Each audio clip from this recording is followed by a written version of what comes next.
The winter snow had just started to melt in Kyoto, but the air was still biting cold. It was early March in the 53rd year of the Dashwan era. I stood in a quiet courtyard within the Jindong Marquis mansion, my thin clothes soaked with sweat. I didn't care about the freezing wind. I was focused on the blade in my hand. My face was flushed, and my blood felt like it was boiling as I pushed my body to its absolute limit. I gripped the long saber tight. The blade glowed with a dull, crimson light as I slashed through the air, leaving faint ripples in my wake. Every time I swung, a line of small text flickered in the corner of my vision. One successful swing, 1 point of proficiency. Again and again, the notifications scrolled by. Then, everything changed.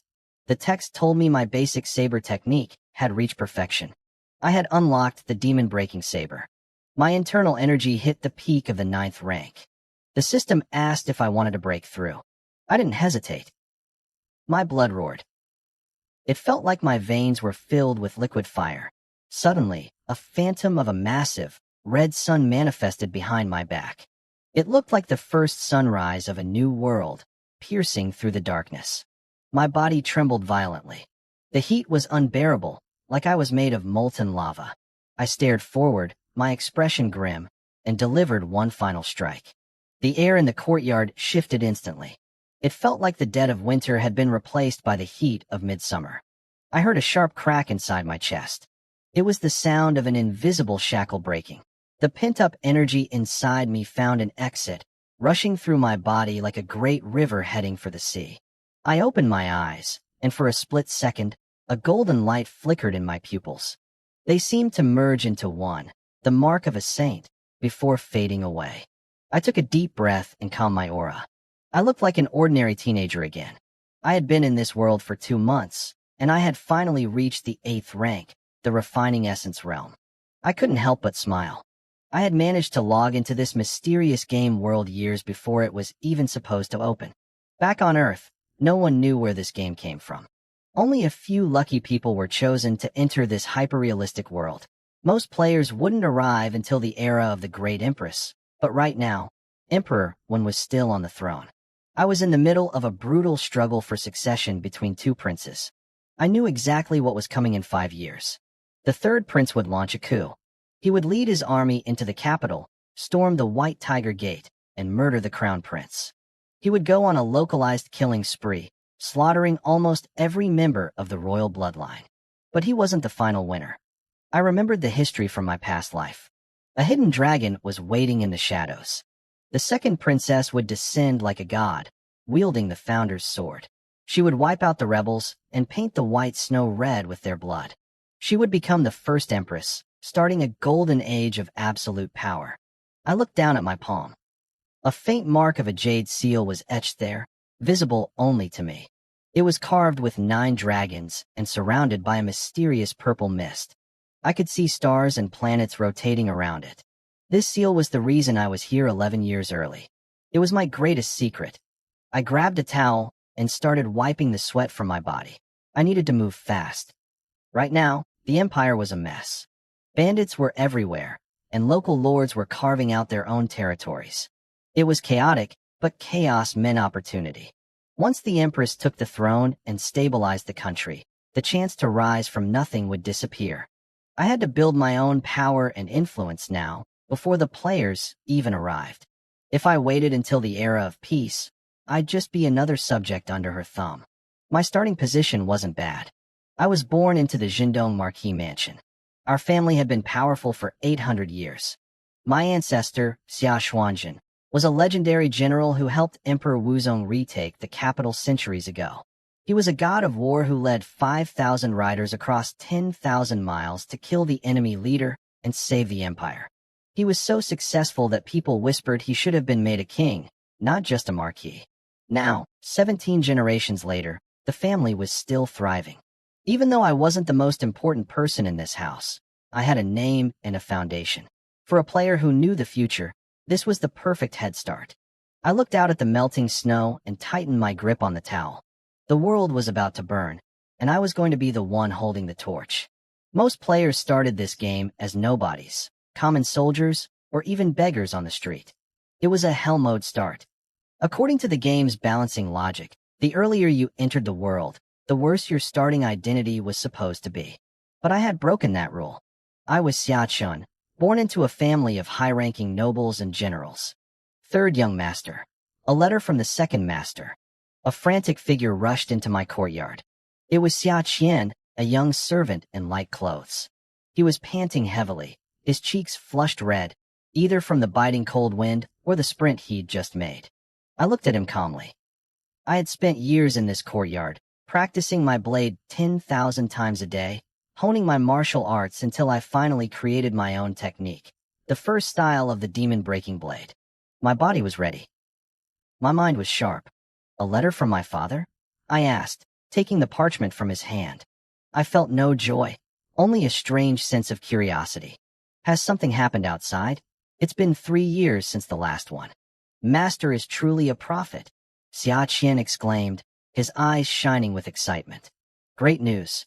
The second master killed a third-rank peerless demon in the eastern wilderness. It was a regional overlord. After that battle, the demon hordes retreated 100 miles. The threat is gone. Our empire's prestige is restored. Xia Qian was only 16, a year younger than me.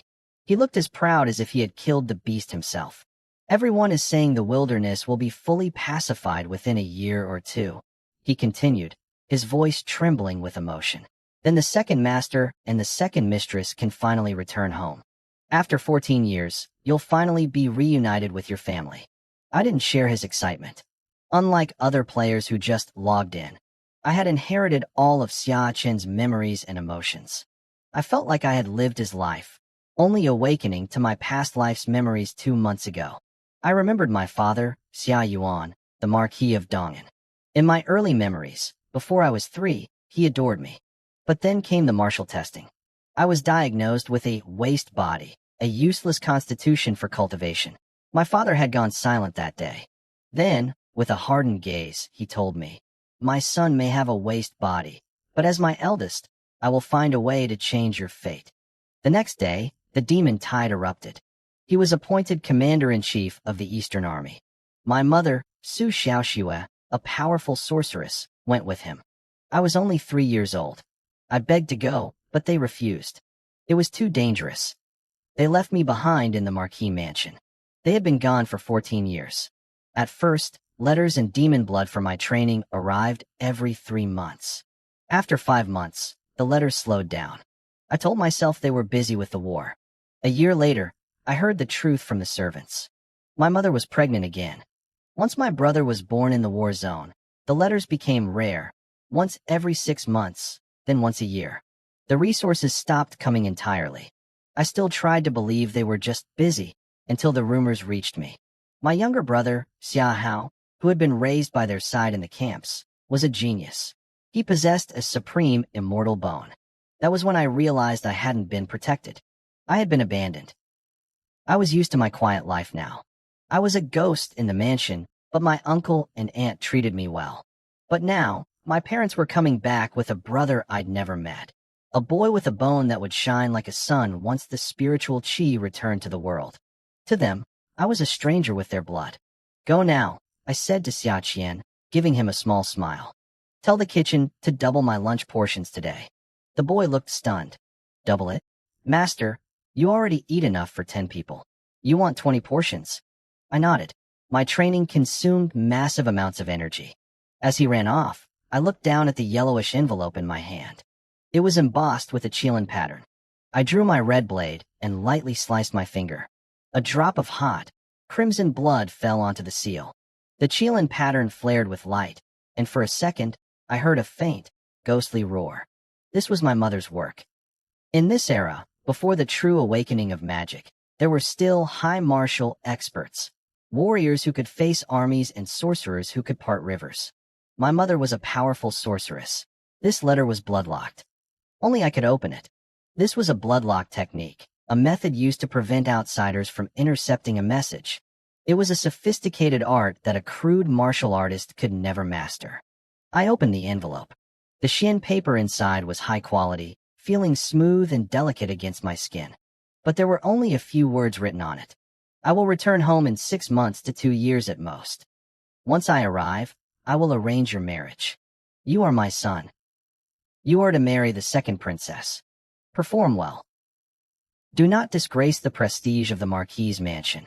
Coldness. That was the first thing I felt when I read those words. I wasn't surprised by the first half of the letter. The Great Eastern Catastrophe had been a brutal era. In this world, everything was ranked within 9 grades, whether you were a warrior, a sorcerer, or a demon. A third-grade great demon was a rarity, a creature with power that few on Earth could match. My father had been fighting a war against such a beast for 14 years. It made sense that the conflict was finally ending. It was the second half of the letter that made my pupils shrink. I was supposed to marry a princess? Not just any princess, but the second princess. The woman who, in the future, would become the empress. I stood in the courtyard as the spring breeze carried a sharp chill. My heart wouldn't stop racing. The empress was the most powerful existence in the great unification version of this world. She was the one who would eventually force the entire world to submit, gathering the world's destiny to establish laws that would last 10,000 years. She was a visionary. She would build temples and make a grand vow to the heavens, forcibly transforming the Great Wu dynasty into a destiny dynasty before its time. Within the borders of Great Wu, her power suppressed everything. Anyone who wasn't a subject of the empire was considered a heretic, their cultivation slowing to a crawl. But if you held an official rank, you could tap into the empire's destiny to accelerate your training. She would trap all the world's heroes in her web. That wouldn't change until the spiritual chief fully recovered and the realms merged, causing the empress to vanish and the empire to crumble. I tried to recall more details. In my past life, I had played this world like a game. I hadn't paid much attention to the early lore because it felt like flavor text. It wasn't until the realms merged and the game became reality, and we lost our immortality, that I realized how much I'd missed. I had never heard of the empress having a fiancé. I shook my head, trying to piece it together. When I first entered this world in my previous life, it was already the early stages of the Great Unification. No one knew what the empress had gone through back when she was just the second daughter of Emperor One. Wait, something clicked. During the Great Unification era, the Jindong Marquis mansion remained incredibly powerful. It produced genius after genius. My younger brother, Xia Hao, the one with the supreme immortal bone, became the pillar of the empire. He was the empress's sharpest spear, conquering territories and earning the title of King of Jindong. There had been rumors back then. People whispered that Xia Hao was only made a king because the empress had a secret debt. They said that when she was struggling for power, she had a marriage contract with an ordinary son of the Jindong family. That son supposedly died in a bloody palace coup. After she took the throne, the marriage was forgotten, and Xia Hao's promotion was her way of compensating the family. I used to think those were just baseless rumors meant to slander the empress. Now, I realized they were true. The ordinary son, who didn't even leave a name in the history books, was me. I was a piece of dark history. An embarrassing past that would only stain the empress's glorious image. That's why I didn't have a name in the records. I let out a self-deprecating laugh. Deep in my eyes, the double pupil vision flickered again. The pupils merged like the sun and moon, and a faint, chaotic mist swirled within them. My gaze turned cold. So, my story was supposed to end at the palace coup. No wonder no one ever mentioned that the legendary Xia Hao had an older brother. My expression turned calm, like the still waters of a deep abyss. I went inside and changed into a set of fine robes. There used to be maids in my courtyard, but the mansion had removed them once I turned 12. It wasn't out of cruelty. Every male in the family was treated this way. Before reaching the 8th grade of cultivation, a martial artist had to remain celibate. Having beautiful maids around was considered too much of a distraction for young men full of hot blood. As I stepped out of the courtyard, a beautiful girl in a green dress approached me. She looked to be about 16. Baiju, I said, recognizing her. Third young master, she said, bowing respectfully. The master and madam have asked for you. She wasn't arrogant or dismissive like the servants in some stories. Even though I was a nobody in the mansion, she treated me with genuine deference. I understand, I nodded. I followed her through the winding paths of the outer courtyard. As I watched her walk, I felt a sudden surge of heat in my blood. I had just broken through my cultivation level, and my energy was peaking. I had to look away and focus on something else to keep my composure. I started mental mapping the family hierarchy. The Marquis's mansion had a 600-year history, now split into three main branches. The old Marquis, Xia Chutian, was 86 years old, but still full of vitality. He was in seclusion, chasing a higher realm of power. He had three sons. The eldest was Xia Qian, the current head of the house. The second was my father, Xia Yuan. The third was my uncle, Xia Han. Baiju led me into a large hall. Sitting at the head of the room was a dignified middle-aged man and a woman in her 30s who looked elegant and well-maintained. "Uncle, aunt," I said, bowing. "Chenur, we're family. No need for such formalities," Xia Qian said with a smile. The woman, Cui Mingru, looked at me with a playful pout. "I haven't seen you in my courtyard for a meal in so long. Are you becoming distant because you heard your mother is coming back?" Her eyes were full of warmth and maturity. "I've been practicing my martial arts lately, aunt. I've been a bit preoccupied," I said, sitting down beside her. I felt a genuine sense of warmth in my chest. My biological mother might have ignored me for years, pouring all her love into my brother, but my uncle and aunt had always been good to me.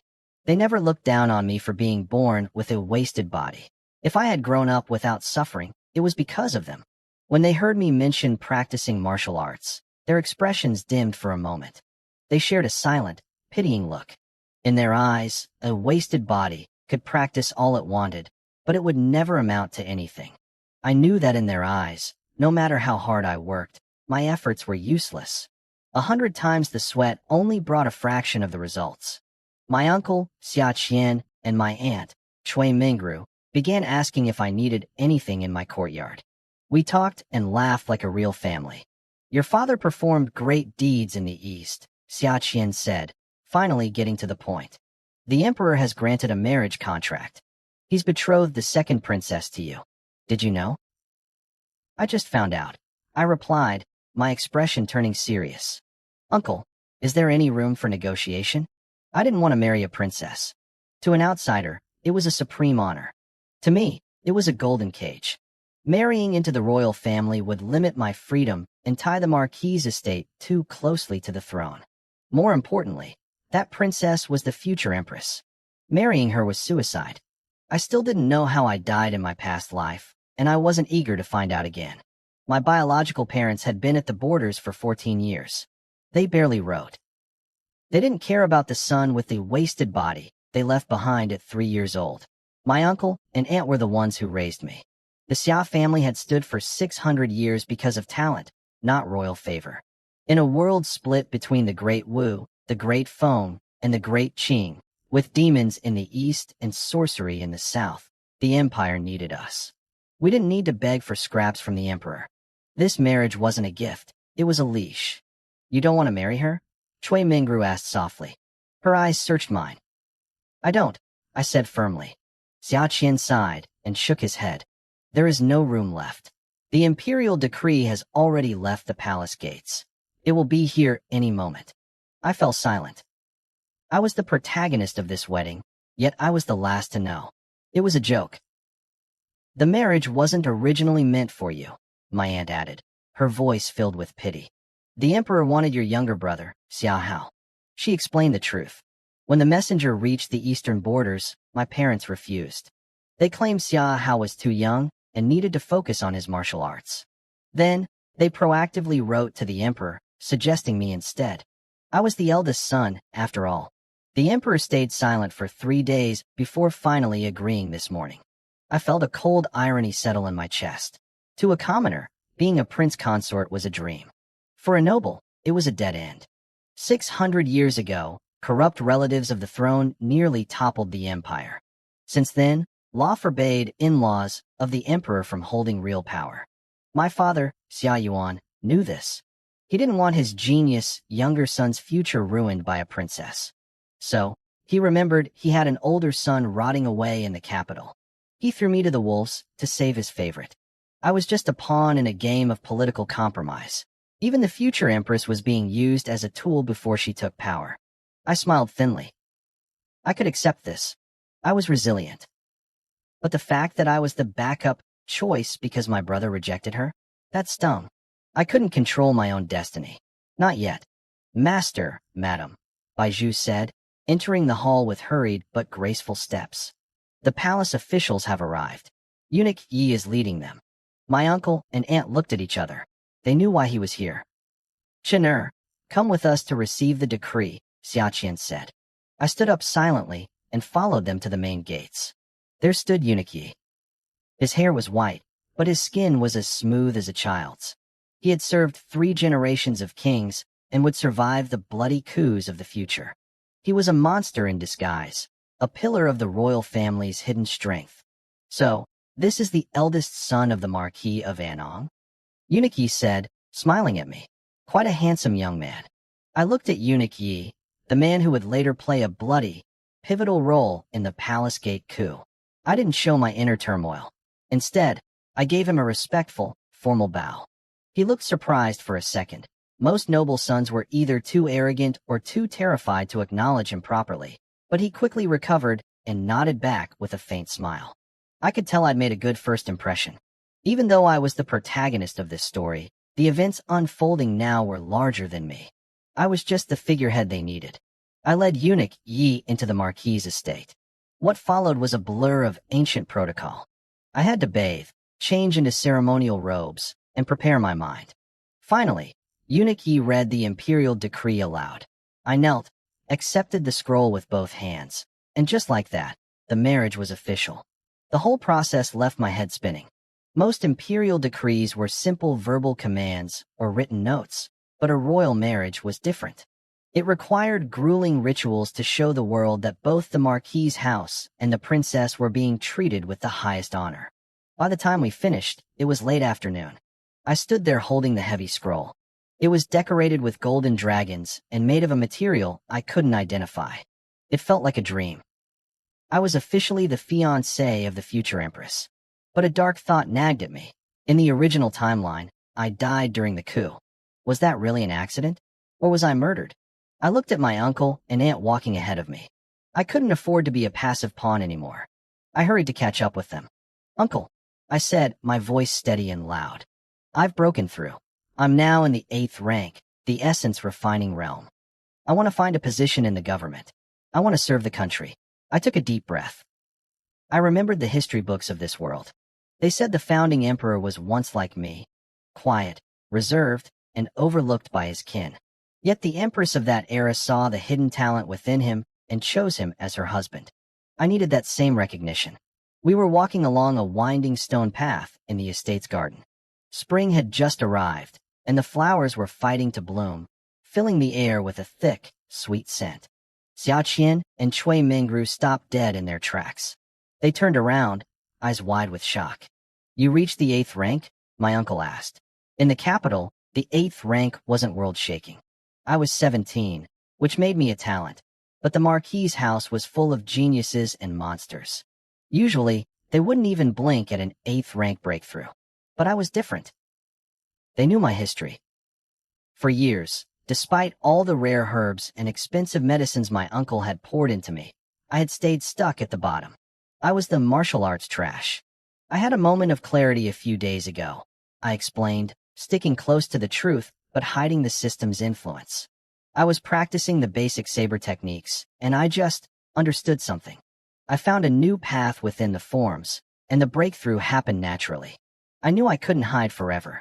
If I wanted the Marquis's resources to grow strong, I had to show them I was worth the investment. Show me, Xiaqian said, his face turning serious. The basic saber technique of our house wasn't actually basic. It had been refined over 600 years, modeled after the imperial family's own styles. It was perfected for the 9th rank to build a foundation. No one, not my uncle, not my father, not even my grandfather, had ever managed to improve it. Give him a sword, I told a servant. Use mine, Xiaqian interrupted. He pulled a heavy, pitch-black longsword from his waist. As the blade left the sheath, I felt a chill. For a split second, I saw a vision of a black flood dragon leaping from an abyss, its scales dark enough to swallow light. It was a divine weapon, forged in the blood of a high-level demon and infused with its soul. I gripped the hilt with both hands. It was incredibly heavy. If I were still in the 9th rank, I wouldn't have even been able to swing it. My uncle nodded, satisfied that I could at least hold the weight. He was waiting to see this enlightenment I claimed to have found. I felt the blood in my veins begin to boil. I channeled my inner energy, and a faint silhouette of a rising sun appeared behind me. My aunt, a powerful sorceress, narrowed her eyes. She could feel the energy shift in the air. I was drawing in the essence of the sun itself.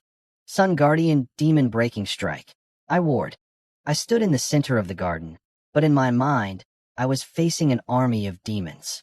I swung the black blade. A flash of brilliant light, like a miniature sun, erupted from the edge of the sword. My uncle reached out and caught the force of the blow with his bare palm. It didn't break his skin, but his face went pale with shock. You actually improved the foundation technique, he whispered. It's more than that, my aunt added, her voice filled with wonder. This isn't just a way to kill enemies. This technique draws in solar essence to temper the flesh from the inside out. It's a dual-purpose cultivation art. My aunt and uncle stared at me, their faces masks of disbelief. They knew what they had just seen shouldn't be possible for a simple martial artist. Usually, warriors are blunt instruments. We train our bodies, but we can't communicate with the energy of heaven and earth like sorcerers can. Chui Mingru, my aunt, couldn't keep her composure. She was a powerful sorceress, and she realized immediately that my blade work was a hybrid of martial arts and magic. It was something entirely new to this world. My uncle, Xia Qian, wasn't a sorcerer, but he was a veteran. He understood the mechanics of power. To reach the higher ranks of martial arts, you have to temper your flesh and blood. Most people do this through decades of grueling labor or by consuming incredibly rare and expensive herbs. But I had just bypassed all of that. By drawing solar essence directly into my body through the strike, I could cultivate at a speed that would make geniuses look like snails. Keep this technique a secret, Xia Qian said, his voice dropping to a low, serious growl. He glanced sharply at the servants and maids standing nearby. I saw a flash of coldness in his eyes. These were loyal family retainers, but if they weren't, I knew they wouldn't have lived to see sunset. A technique like this was worth a kingdom. Are you willing to offer this to the family? He asked. I leave that entirely to you, uncle. I replied without a second of hesitation. I wasn't being generous. I was being practical. I had exposed my talent specifically to trade it for resources. The family had spent a fortune on me over the years when everyone thought I was trash. Giving this back was just settling the debt and buying my way out. Good, Xia Qian said, his voice booming with pride. Chenair, you have done a great service for the clan. I will report your merit to the Hall of Ancestors. You are authorized to enter the Scripture Pavilion and choose any high-level manual you desire. And about that job you wanted outside the capital, I'll make sure it happens. I smiled. The Marquis's estate had survived for 600 years because it rewarded merit fairly. I didn't care about the glory, though. I just wanted out. The estate was a gilded cage. It was powerful, yes, but it wasn't mine. To survive the coming coup, I needed my own foundation. I needed to build my own power base where I was the one making the rules. Why climb from the bottom when I could use the family's influence to leapfrog into a position of authority? I wasn't the type of person to suffer needlessly just to prove a point. I followed my uncle to the Hall of Ancestors to record my new technique, officially naming it the Sun Guardian Demon Breaking Blade. Meanwhile, across the capital, the atmosphere was much colder. East of the Imperial Palace sat a low-profile but massive estate, the Yaoguang Princess Manor. This was the home of the second princess. She was young, barely 20, but she was different from her sisters. She had moved out of the palace months ago, a move that broke every rule of imperial etiquette. No one knew what she had said to the emperor to get his permission, but the rumors stopped the moment the marriage decree was issued. She had been promised to me, the useless, eldest son of the Marquis of Anong. Inside her front hall, 3 women and 2 men sat in tense silence. Their eyes kept drifting to the imperial decree sitting carelessly on a side table. The princess sat at the head of the room. She was breathtaking. Her skin was like fine jade, and her eyes were as deep and calm as a starlit lake. Even in a room full of nobles, she made everyone else look like background noise. Princess, that Xia Chun is a nobody. One of her female attendants snapped, unable to hold back her anger. He's a ghost in his own home. He's beneath you. How can he be worthy of your hand? What's done is done, the princess replied. Her voice was flat, showing no emotion at all. The emperor has spoken. The world knows. Maybe we should just kill him, a man on the left suggested, his voice dark. He's not even liked in the Marquis's house. His father hasn't seen him in 14 years. If he dies, who would truly care? Don't be a fool, interrupted Hua Qiming, a scholar from the National Academy. Assassination is a messy tool. Whether you succeed or fail, it ends in disaster. Xia Chun might be trash, but he is still the legal heir. This marriage isn't about him. It's about the emperor tying the Marquis's military power to the throne. If Xia Chun dies, the emperor will just pick another son from the family to marry her. It changes nothing. The man who suggested the hit, Su Jun, looked ready to argue, but he stayed quiet under the princess's gaze. The princess, Yao Wang, watched them both. She was disappointed in Su Jun. She had recruited these men as advisors, but only Hua Qiming seemed to understand the bigger picture. You don't solve political problems with cheap daggers. The Marquis of Andong's family was a lion that had been sleeping, but it still had claws. My grandfather, Xia Chutian, was a legend. 36 years ago, he had led an army of 200,000 and nearly wiped a rival empire off the map. He only stopped because he was 30 miles from their capital. After that victory, he did the smartest thing a general could do. He gave up his command and went into seclusion. He traded his power for the emperor's trust. That move allowed the next generation, my uncles and my father, to rise. They became the new leaders of the military. My uncle Xia Qian had followed the same path, winning glory and then retiring to manage the estate. They were playing a long, careful game of survival. And now, I was the next piece on the board. My father, Xia Yuan, had been at the frontier for 14 years, holding the line. To the world, I was a pawn being traded for a political alliance. But they didn't know the pawn had already reached the end of the board and turned into something else entirely. My father, Xia Yuan, had been the commander of the Eastern Desolation for 13 years. He played it safe, making no major mistakes, but winning no grand victories. The court was relieved. They thought he was steady, but not a genius like my grandfather or my eldest uncle. They were wrong. A month ago, after 13 years of hiding his true strength, my father exploded. He slaughtered a third-rank great demon in a single strike, sending shockwaves through the empire. One family, 3 commanders. It was enough to make the world tremble and the imperial family grow cold with fear. But the world was in chaos, and the Great Wu Empire wasn't the only power on the map. The emperor knew he couldn't crush the Marquis's house, not yet. He had to win us over. In a situation like this, assassination was a stupid move. Princess Yao Wang knew it. I was a trash body, a useless pawn in a marriage alliance. Why waste a blade on me? The Marquis of Anong is loyal, Yao Wang said with a bright, shallow smile that lit up the hall. I am happy to share my father's burdens.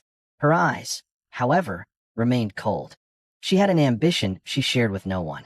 She didn't stay in the palace like other princesses because she wanted more. Who said a woman couldn't rule the world? She intended to be the first.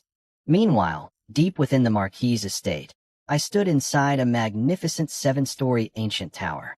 7 elders, the pillars of our family, stared at the ground in stunned silence. One had jumped out of his seat.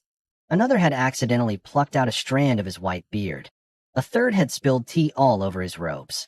The foundation art actually improved, one whispered. The Sun Guardian strike was our bedrock. It was the secret that kept our family powerful for 600 years. Every great house hoards its knowledge to stay on top. Our technique was created by our ancestor, Xia Xuanjin, and refined by every generation since. We thought it was perfect. We thought it was equal to the imperial family's own arts. And then I showed up. I had just performed the revised version right in front of them. The scorched crack in the floor, pulsing with solar essence, was all the proof they needed. Good. Excellent. The eldest among them, Xiaoyu, burst into a loud laugh. He was my grandfather's older brother, my great-uncle. Your martial talent might be lacking, but your comprehension is godlike. Your contribution to the clan is greater than your father's. His eyes shone with a mix of pride and deep regret. It was unfair. Heaven had given me the mind of a sage but the body of a weakling. If I had both, I would have been a monster. Military merit is nothing compared to creating a new path for our descendants, added my fifth grandfather, Xiaxian. Our family already held 3 marquis titles. We didn't need more medals, we needed stronger blood. My improvement meant every future child of the Xia family would train faster and hit harder. I eventually left the tower. It was my first time meeting those old men, and I knew I had secured my position. They even talked about putting my name in the ancestral records and giving me a seat in the family shrine after I died. I didn't care about being a ghost hero, though. I wanted to stay alive. I walked through the back gardens toward the martial arts field. The air was thick with the sounds of shouting and stone hitting dirt. 5-year-olds were practicing punches. 12-year-olds were swinging spears that flashed like lightning. Brother Chun, a boy about 13 years old, dropped a massive boulder and sprinted toward me like a nimble monkey. This was Xiao Wen, my cousin. His father, my uncle Xiao Han, was a scholar who hated violence. He had named his son Wen, meaning literature, hoping for a bookworm. Instead, Xiao Wen was a martial prodigy who hated reading. Because I was talentless, Uncle Xiao Han used to take me in to teach me the ways of the scholar. I spent most of my childhood in his courtyard, so Xiao Wen and I were close. "Are you here to see me?" he asked, grinning like an idiot. "I'm heading to the library pavilion to pick a manual," I said, patting his shoulder. "Just passing through."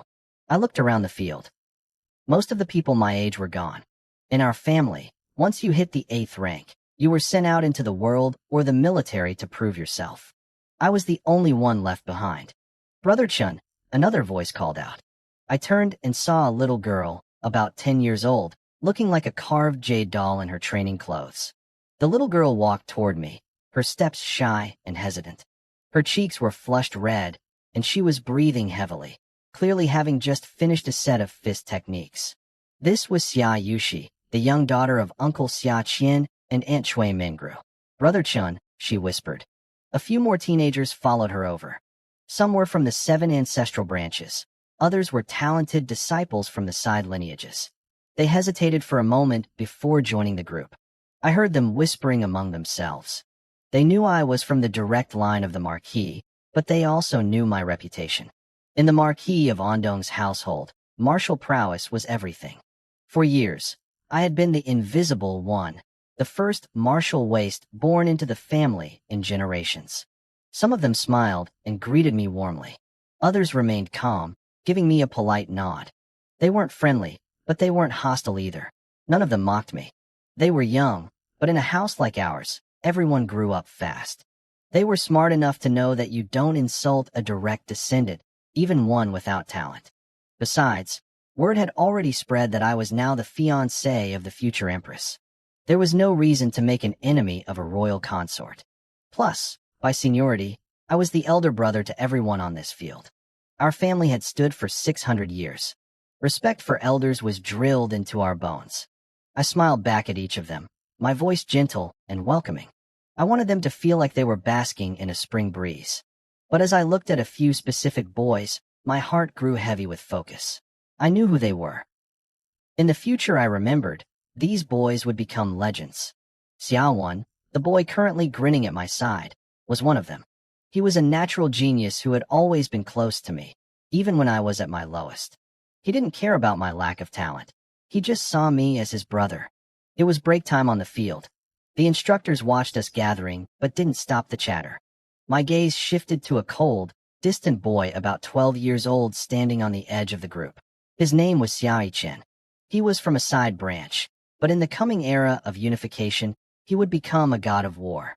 He would lead the great Wu heavy cavalry and sweep across the battlefields of the eastern wilderness.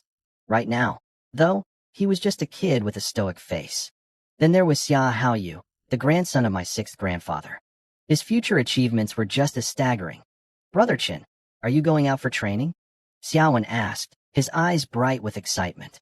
I told him the truth, that I was heading to the library pavilion to pick out some manuals before leaving the estate.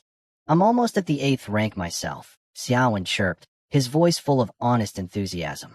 "Once I break through, I'll come find you." I stared at him, stunned. Xiaowen wasn't even 12 yet. To be on the verge of the 8th rank at that age was terrifying. The legends were true. The golden generation was beginning to emerge. Talent was popping up everywhere like bamboo shoots after a rain, both in our family and across the Great Wu dynasty.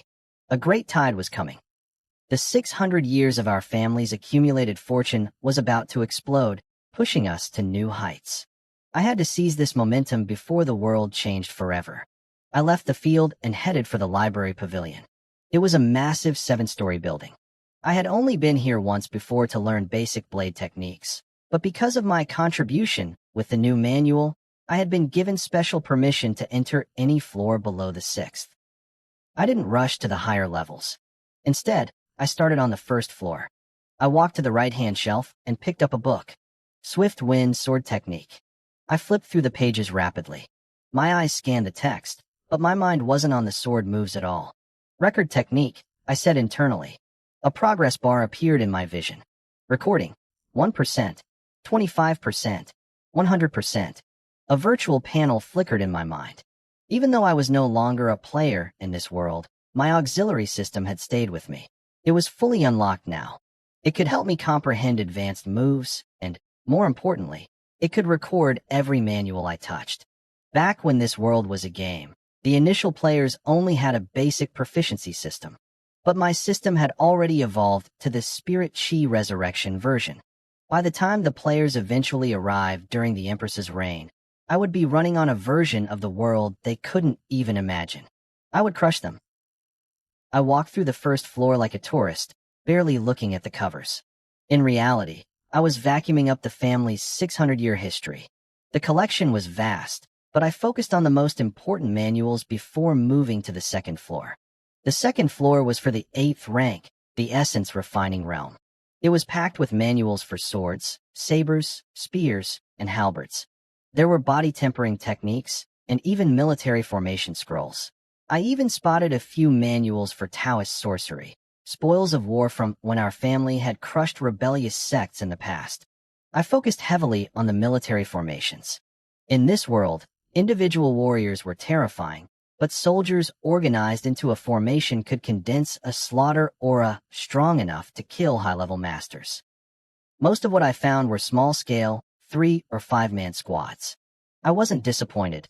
These formations were the lifeblood of military families. The truly elite formations, the ones for 10,000 or 100,000 men, allowed a commander to gather the strength of an entire army into their own body. It allowed a general to fight enemies levels above their own. Those would be on the 5th floor or higher. In the entire Great Wu dynasty, less than 10 families possessed formations of that caliber. Deep in the shadows of the pavilion, 2 old men watched me. These were my grandfathers, Xia Huang and Xia Hong. They were the guardians of this place. They had been told about my breakthrough and the improved blade technique, so they were watching me closely. "What is he doing?" Xia Hong whispered, stroking his white beard.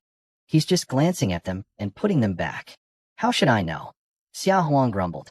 "The boy has high comprehension, but he's too young. He's flighty. If he doesn't focus, his future will be limited." Xia Hong shook his head, unimpressed by my behavior. A martial artist needs to be decisive. You pick a path and you break through like a crashing wave. This boy is picking up everything and studying nothing. He lacks a steady heart. He sighed, looking away. No wonder Xia Yuan ignores this child and puts all his hope into the younger son, Xia Hao. What a waste of potential. I had no idea I was being watched. I didn't know 2 powerful elders were dissecting my every move, judging my character based on a few minutes of observation. Even if I had known, I wouldn't have cared. My focus was elsewhere. On the surface, I remained calm and composed. Inside, I was ecstatic. My eyes drifted toward my system panel, watching the progress bars hit 100% one after another. A faint smile played on my lips. My goal was simple. I was going to empty this entire pavilion. Every secret, every technique, every scrap of knowledge belonging to the Marquis of Anong was going to be mine. An hour passed quickly. I finished recording the special techniques on the 2nd floor and moved to the 3rd. The selection here was smaller, but the quality was on another level. I even found Buddhist scriptures and Taoist texts tucked away in a corner. These caught my eye immediately. In the future era of spiritual recovery, these weren't just religious books, they were gold mines. I knew what was coming. In the future, people would derive the Arhat breathing method from simple scriptures. Others would visualize the palace of peace from basic Taoist texts and ascend to the transcendent realm in a single leap. I prioritized these immediately, letting my system scan every word. I didn't stop there. I moved to the 4th floor, then the 5th. The 5th floor was vast, yet it held only about 100 manuals. The higher the floor, the longer the scan took. On the 1st floor, a book took seconds. Here, it took minutes. I waited patiently. I found 10 elite military formations capable of channeling the strength of a 1,000-man army into a single person. I found more Taoist spells, and even Confucian calligraphy.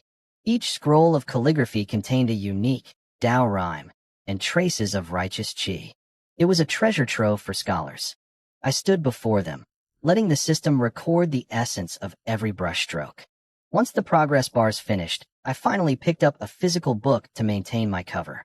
It was the Red Goat Body Breaking Technique, a powerful body-refining art. I flipped through the pages, pretending to study it intensely. In my mind, I gave the command, "System, begin deduction." Infuse the technique. 5 minutes later, new text flashed on my vision. The infusion began. 5%, 35%, 78%. The process took 3 minutes, and the physical sensation was overwhelming. My skin turned searing hot. It felt like my blood and bones were being forged in a vat of molten lava. Every inch of my flesh was being hammered by a divine blacksmith, forcing out every impurity. In my mind's eye, a great sun rose. The true intent of the Sun Guardian strike I had learned earlier merged with this new body-refining art. My blood thickened, carrying a scorching heat. The air on the 5th floor began to shimmer and warp. I felt like a piece of steel fresh from the furnace. Suddenly, 2 figures blurred into existence. Xia Hong and Xia Huang appeared right in front of me, their faces grim as they felt the sudden spike in temperature. "He's mastered the Red Goat body-breaking technique," Xia Hong gasped. "He grasped the true intent that quickly?" They looked at me like I was a monster. They knew this technique well. It was effective even for 4th-rank masters. That's why it was kept on the 5th floor. They had been watching me wander aimlessly, but in a flash, I had achieved what took others years. I slowly opened my eyes. The golden glow faded from my pupils, and the heat radiating from my pores began to settle. My skin returned to its normal color. I looked at them, acting surprised. "4th Grandpa? 6th Grandpa? What are you doing here?" I asked, tilting my head innocently. "How did you learn that technique so fast?" Xia Hong asked, his voice sharp with disbelief. I rubbed the back of my head, putting on my best impression of a naive, honest kid. "I don't really know. I was just reading it, and suddenly, I just felt it." Xia Hong opened his mouth to speak, but went silent. He looked frustrated. "Just felt it? Was it really that simple?" Xia Huang didn't say a word. He stepped forward and grabbed my wrist. I felt a surge of his qi enter my body, probing my meridians. He was suspicious, searching for any sign that I was an imposter or using some forbidden art. He did a full circuit and found nothing wrong. Instead, he found a body that was incredibly sturdy with a foundation deeper than anything he'd ever seen. "His bones are still average," Xia Huang muttered, sounding confused. "He shouldn't be a martial genius, yet his foundation is terrifying. This is strange." He looked me in the eye. "Why did you pick this specific book? And what were you doing earlier, just glancing at everything?" "I heard that the ancient sages studied every school of thought to create their own paths," I said, rubbing my hands together sheepishly. "I wanted to try and follow their example, even if I'm not that capable. As for this book, it felt similar to the blade technique I learned before. It just clicked." Xia Huang burst out laughing. He laughed until his eyes watered. "You? Following the path of sages?" He shook his head, trying to suppress his grin so he wouldn't discourage me. "You're too young, boy. You don't have the life experience for that. Your realm is too low. If you study too many things at once, you'll ruin your focus and damage your heart. You need to pick one path and stick to it." I nodded quickly, playing the part of the obedient junior. "Your talent for martial arts might be lacking," Xiao Hong added, his voice softening. But your comprehension is extraordinary. Perhaps you can still achieve something great. I thanked them and chatted for a bit longer while they gave me advice on cultivation. When I finally turned to leave the pavilion, I could hear them sighing behind me. What a waste, Xiao Hong whispered. His comprehension is God tier, but his body is a dud. Fate is cruel. Why didn't we let this boy become a scholar? If he had studied under the third brother, he could have become a great Confucian by now. He could have brought a new line of literature to the Xia family. Xia Huang sounded just as heartbroken. Our family has been full of nothing but rough soldiers for 600 years. The court scholars always look down on us. If he had taken the scholarly path, he could have balanced our family's legacy. Xia Hong stayed silent for a long time. Finally, he spoke in a low voice. I heard that years ago, the second brother sent a letter from the eastern frontier. He told the third brother to stop teaching the boy. His son should practice martial arts. My uncle Xia Hong's voice drifted through the silence of the hidden pavilion. Even if his body is trash, even if he's destined to bleed on the battlefield one day, he should die with a blade in his hand, not a brush. A long, heavy silence followed. I stood outside, hidden, listening to the weight of their words. Old second, Xia Yuan. He was a good man, Xia Huang sighed eventually. A brilliant general. He never shamed the Marquis's estate. But as a father, he failed. He failed miserably. I felt a pang in my chest. In my memories, my parents were distant, cold figures. I had grown up lonely in this massive clan, ignored by the elders who saw no martial talent in me. They didn't know that while they looked away, I was burying myself in the library, reading every scripture and classic I could find. According to the later records in the chronicles of the great founder, the world would one day realize my comprehension was godlike. They'd record how I sat in the library and mastered complex techniques in a single breath. But for now, I was just a boy trying to survive. I made my way back to my own courtyard. Night had fallen, and the moonlight felt like liquid silver on my fingertips. Today had been more eventful than my last 2 months combined. Young master, Xia Qian came running out the moment he heard me. He looked like he was about to burst with joy. The news is everywhere. The emperor has betrothed the second princess to you. Every branch of the family has been sending gifts all evening. I nodded calmly. Just take care of them for me. I didn't have time for vanity. For the next 2 days, I locked myself in my yard. I pushed my body to the limit. I watched the proficiency bars on my system panel climb higher and higher. My pure young true chi was becoming thick and potent. I used the Sun Guardian demon-breaking strike to draw in the extreme yang energy from the heavens, tempering my flesh until it felt like iron. Then, I used the Red Sun body-refining art to forge my bones and circulate my internal energy. The two techniques complemented each other perfectly. My physique was undergoing a total transformation. On the third day, the peace was broken. A man knocked on my gate. It was Xia Dong, my uncle Xia Qian's right-hand man. He was a general who had given up his rank to stay by my uncle's side as a loyal follower. Third young master, he said, bowing slightly. The master requests your presence. I was shirtless, dripping with sweat, my skin glowing a dull crimson from the heat of my cultivation. As the color faded, I saw a flash of genuine surprise in Xia Dong's eyes. Uncle Dong, I said, grabbing a towel. You didn't have to come yourself. You could have sent a servant. He smiled. When it concerns the young master's future, I prefer to handle it personally. I like Xia Dong. He didn't treat me like a transparent nobody like the others did. I quickly washed up, changed into clean robes, and followed him. My heart was racing, but I kept my pace steady and my face calm. I knew why I was being summoned. My official appointment was ready. It took 20 minutes to walk across the massive estate to my uncle's quarters. Sit, Chenner, Xia Qian said, sipping his tea. He didn't waste time.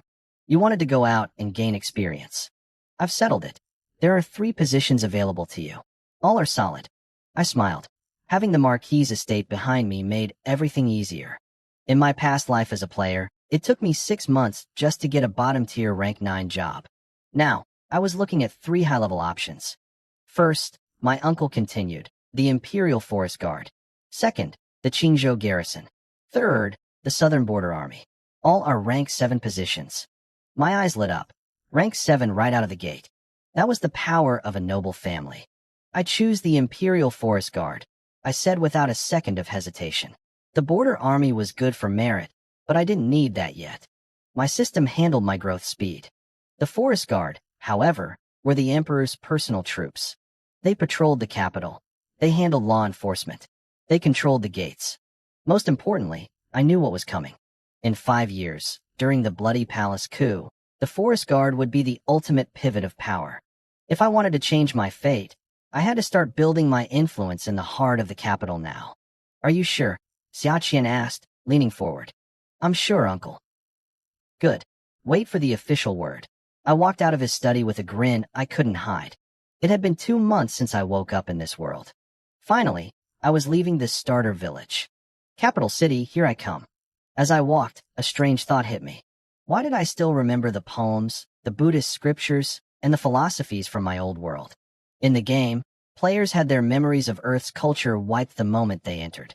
It was as if this world's laws didn't allow outside ideas to exist. But I remembered everything. Every line of verse, every ancient text. I realized then that I wasn't just a survivor. I was a walking library of a civilization this world had never seen, and I was going to use every bit of it. I was the only one left behind. In the game, every player had their memories of Earth scrubbed to protect the laws of this world. But I remembered everything. I took a deep breath and looked down at my hand. Resting there, visible only to me, was the faint, ghostly image of the 9-dragon Imperial Jade Seal. What exactly was this thing? It didn't just bring me into this world early. It kept my auxiliary system intact and bypassed the memory wipe.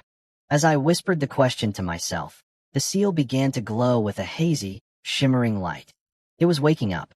It was trying to answer me. My pupils constricted. For 2 months, I had tried everything to get a reaction out of this seal, and I had gotten nothing. Now, threads of light were bleeding out from my palm. I quickened my pace, cutting across the massive marquee estate until I reached my private courtyard. I slammed the door shut and locked it. My palm felt like it was on fire. It was a searing, throbbing heat, as if something was trying to grow out from inside my own flesh. I could feel a connection forming, a symbiotic bond. We were becoming one, rooted in the same source. Wisps of chaotic gray mist swirled within the seal. In a daze, I saw visions of ancient laws and rituals intertwining.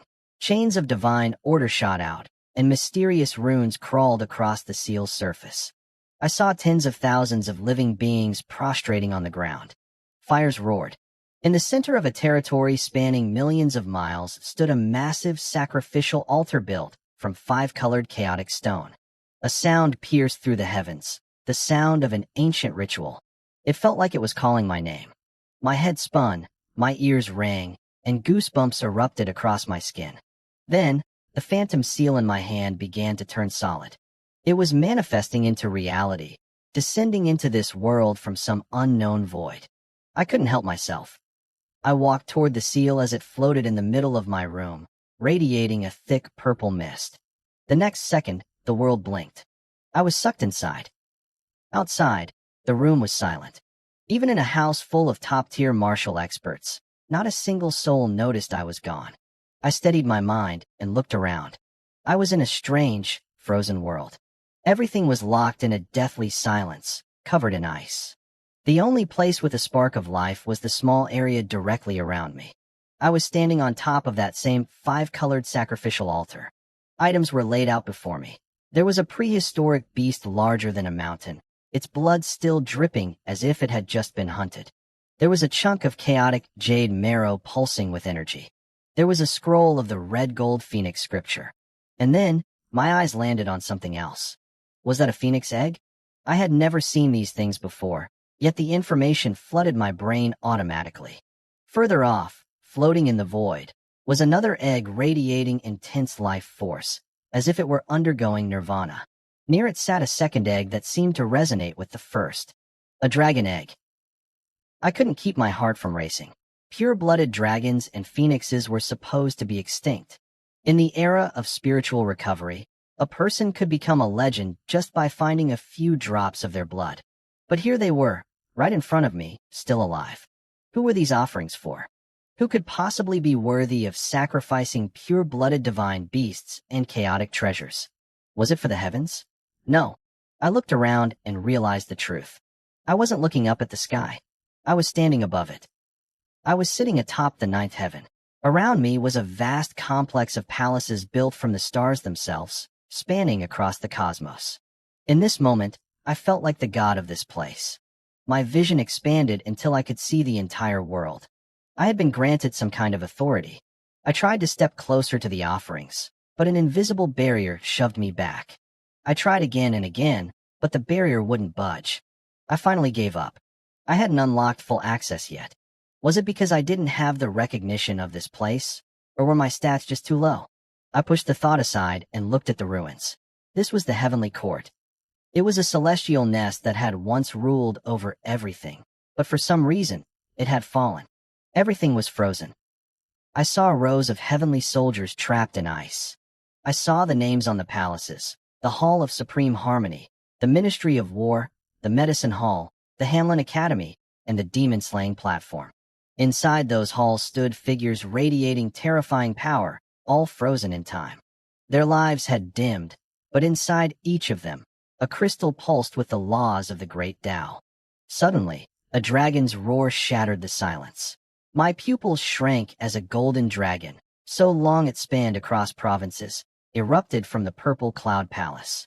It was a dragon of fortune, but it looked terrible. Its light was fading, its body turning translucent. It was about to vanish from existence forever. The dragon's eyes were full of intelligence. When it saw me, a look of pure joy flashed in its gaze. In the blink of an eye, it was hovering directly over my head. Before I could even react, it dived straight into my forehead. I felt like I was going to explode. A massive wave of energy flooded my body, shattering my meridians instantly. But right behind the destruction came a surge of life. My flesh, which was being obliterated inch by inch, began to regrow just as fast. Death and rebirth cycled over and over, clashing and merging until my body became a vessel for a strange, new balance. Then, my eyes began to burn. My saint pupils, the legendary trait I had only caught glimpses of, began to fully manifest. My black gold eyes mutated. 2 pupils appeared in each socket, one yin and one yang, like the sun and moon merging. Purple gold energy swirled in my vision as the golden dragon fused with my sight.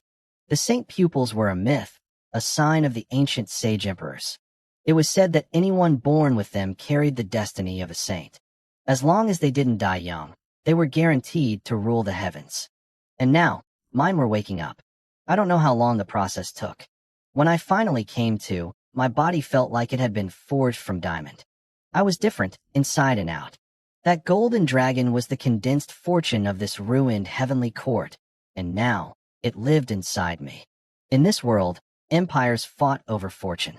They used it to appoint gods and fuel their cultivation.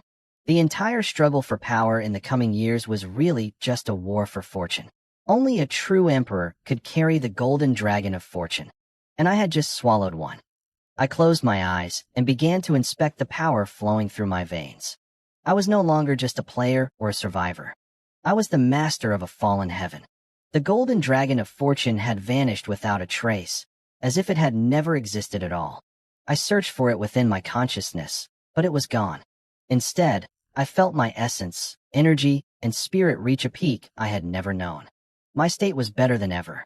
My skeletal structure had been completely reshaped. I muttered to myself in disbelief as I realized I had broken through to the 7th rank, the spirit refining realm. Even with my support system allowing me to level up through simple proficiency, having a body that was no longer considered martial trash changed everything. The massive surge of energy that had nearly obliterated me earlier had been a double-edged sword. It brought destruction, yes, but it also carried a dense, vibrant life force that allowed my body to undergo a true nirvana.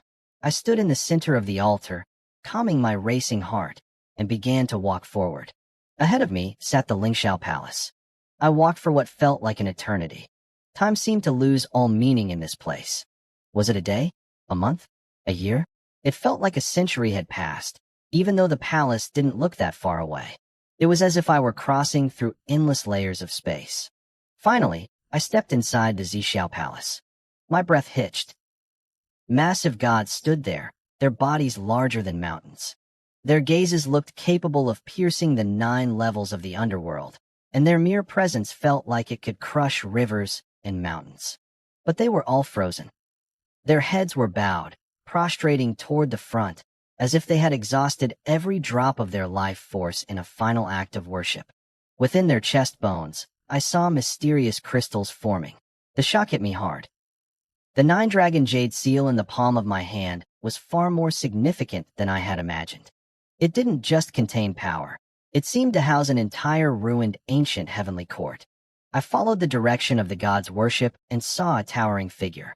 The stars of the heavens swirled around him. 9 true dragons draped across his arms like mere ornaments. He stood there silently, but the aura of an ultimate emperor radiated from him, a presence that demanded the submission of all worlds. Then I saw his eyes. My heart shook. As I looked at him, the chaotic mist covering his face drifted away. I was instantly captivated. He had saint pupils. At that moment, the saint pupils in my own eyes reacted. They began to resonate with the emperor's eyes, calling out to one another like kin recognizing kin. A beam of purple-gold light shot out from the emperor's gaze. Not again, I thought. I instinctively tried to retreat, remembering how the golden dragon had forced its way into me. But my body was locked. The entire world seemed to wake up, the very laws of the universe roaring in my ears. The purple-gold light slammed into my mind, and a mountain of information exploded in my brain. I let out a muffled groan, my vision went black, and I collapsed. When I finally woke up, a faint light was breaking over the horizon. The darkness over the capital was fading, and the sun was returning to the world.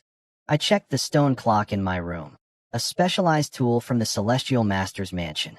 Only one night had passed. I inspected my body. My spirit felt drained, but my physical blood and energy were at their absolute peak. It wasn't a dream. I was officially in the 7th rank. I looked at the palm of my hand and saw the jade seal totem glowing faintly, as if celebrating that it was no longer covered in dust. I felt a deep, soul-bound connection to it now. I tried to recall the details of the ruined heavenly court, but a sharp, needle-like pain stabbed through my brain. A title appeared in my mind, the Grand Genesis Earthly Jade Heaven Scripture. I tried to read the technique, but it was shrouded in a thick, chaotic mist. I couldn't access it. Was it because the spiritual chi recovery hadn't fully begun yet? Or was it because I hadn't established a dynasty of fortune to gather the necessary energy? I didn't know. I decided not to force it. If the technique was in my head, the timing just wasn't right yet. I spent the rest of the day meditating. The breakthrough and the inheritance had taken a massive toll on me. I realized I was still too weak. My body and spirit couldn't yet carry the full weight of that ancient power, let alone practice its techniques. By the time I opened my eyes again, it was afternoon. My color had returned, and I felt strong. I stepped into the courtyard and began practicing my strikes. My fists whistled through the air, creating small sonic booms. The difference between the 7th and 8th rank was night and day. In this era, a 7th rank fighter was a true expert. In the military, I could lead 1,000 men. In the martial world, I'd be considered a master. Young master, your appointment papers are here. Xia Qian came running into the courtyard, holding a scroll and a set of armor sent over by the Imperial Guard. I stopped my training and took the documents. These were official orders from the Ministry of War. I was no longer just a commoner. I was officially entering the political arena as a 7th rank commandant. Being the legal son of a marquis certainly had its perks. In my past life, people spent decades of blood and sweat to reach this rank. For me, it was handed over because of 600 years of my family's glory and the sacrifices of my ancestors. When do you start, young master? Xia Qian asked, his eyes gleaming. Tomorrow, I said firmly. I had been waiting for this for 2 months. So soon? Young master, I want to go with you. Xia Qian was talented. He had broken into the 8th rank a month ago and was dying to see the world outside the estate. I nodded. Pack your things. You're coming with me. In the Great Wu dynasty, it was an unwritten rule that noble sons could bring personal retainers to their posts. It helped them maintain control over rowdy soldiers and kept them safe on the battlefield. The civil officials never complained because the alternative was sending their own sons to the front lines to fight barbarians and demons. At dawn the next day, I woke up early. It was time. I threw on my official military robes and stepped out of my courtyard. Xia Qian was already waiting at the gate. Behind him stood 3 men with powerful auras and blood-thick energy. They weren't ordinary servants. They reeked of the battlefield. "Young master." The 4 of them greeted me in unison. I looked at the horizon. My journey into the military was finally beginning. I wasn't surprised to see the 3 men standing behind Xia Qian. They were retainers of the Marquis's estate. Every highborn son of our house was assigned a few of these experts when they entered the world. They served as bodyguards, but more importantly, they were the foundation. They were the muscle that helped a young noble quickly seize control of a military unit. "Let's go," I said. I didn't waste words. The 5 of us moved silently through the estate and slipped out of the side gate. The Marquis's residence stood at the very heart of the capital, looming close to the imperial palace. The moment we stepped out, we were on Central Avenue. This road had been built 800 years ago when the dynasty was founded. Calling it a street didn't do it justice. It was more like a massive plaza, wide enough for 12 carriages to drive abreast. Even in the early dawn, the city was alive. Vendors lined the sides of the road, shouting for business. Pedestrians and carriages flowed like a river. As the sun climbed higher, the great capital began to hum like a massive, well-oiled machine. I stopped at a roadside stall with Xia Qian and the others for a quick breakfast. Once finished, we headed straight for the Yulin Guard headquarters. Because the Yulin Guard was responsible for the capital's security and served as the emperor's personal escort, they weren't stationed outside the city. They had a permanent, grand office right in the inner city. Halt!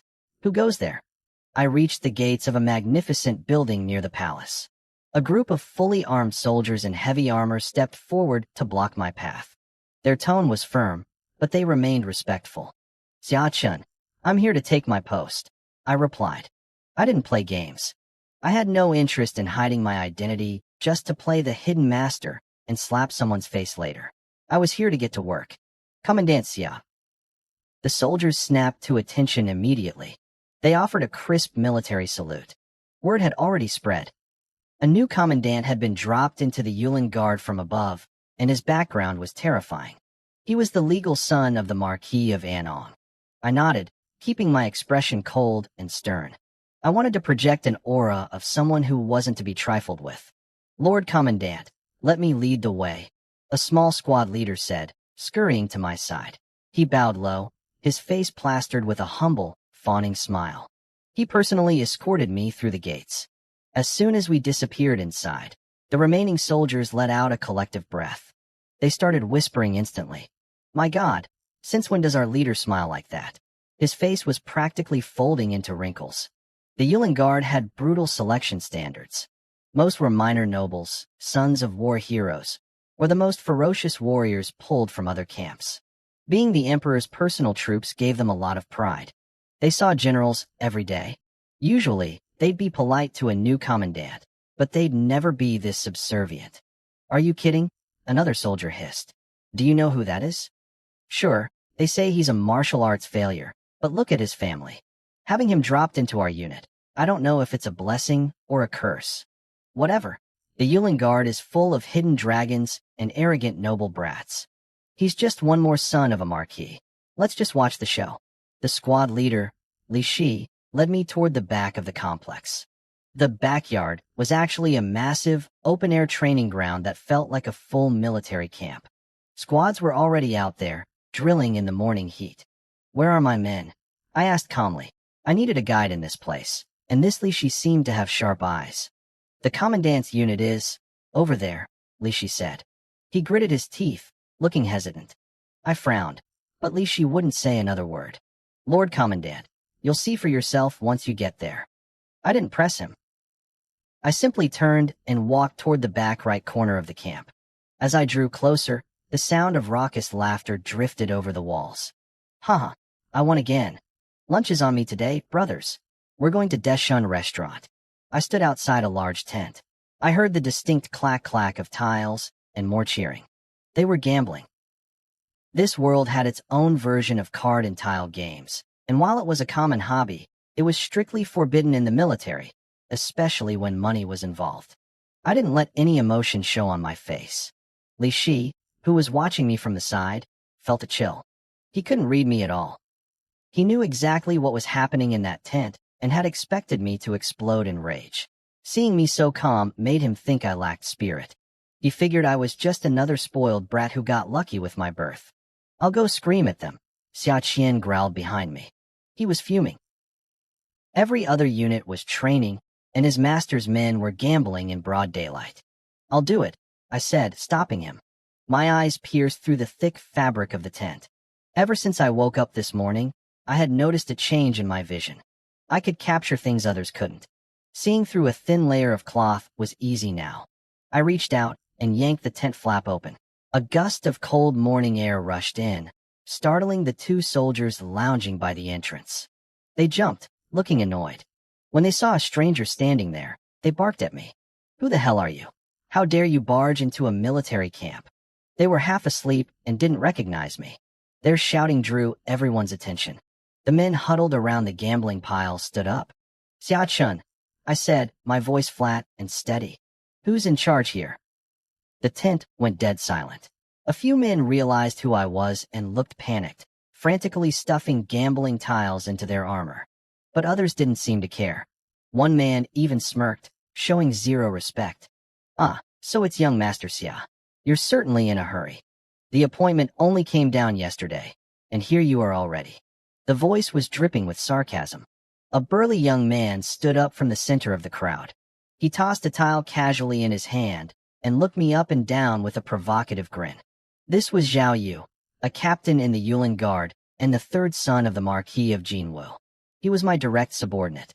I had already memorized the files on my officers that my estate sent me yesterday. Zhao Yu was the one they warned me about. I knew why he hated me. I had stolen his spot.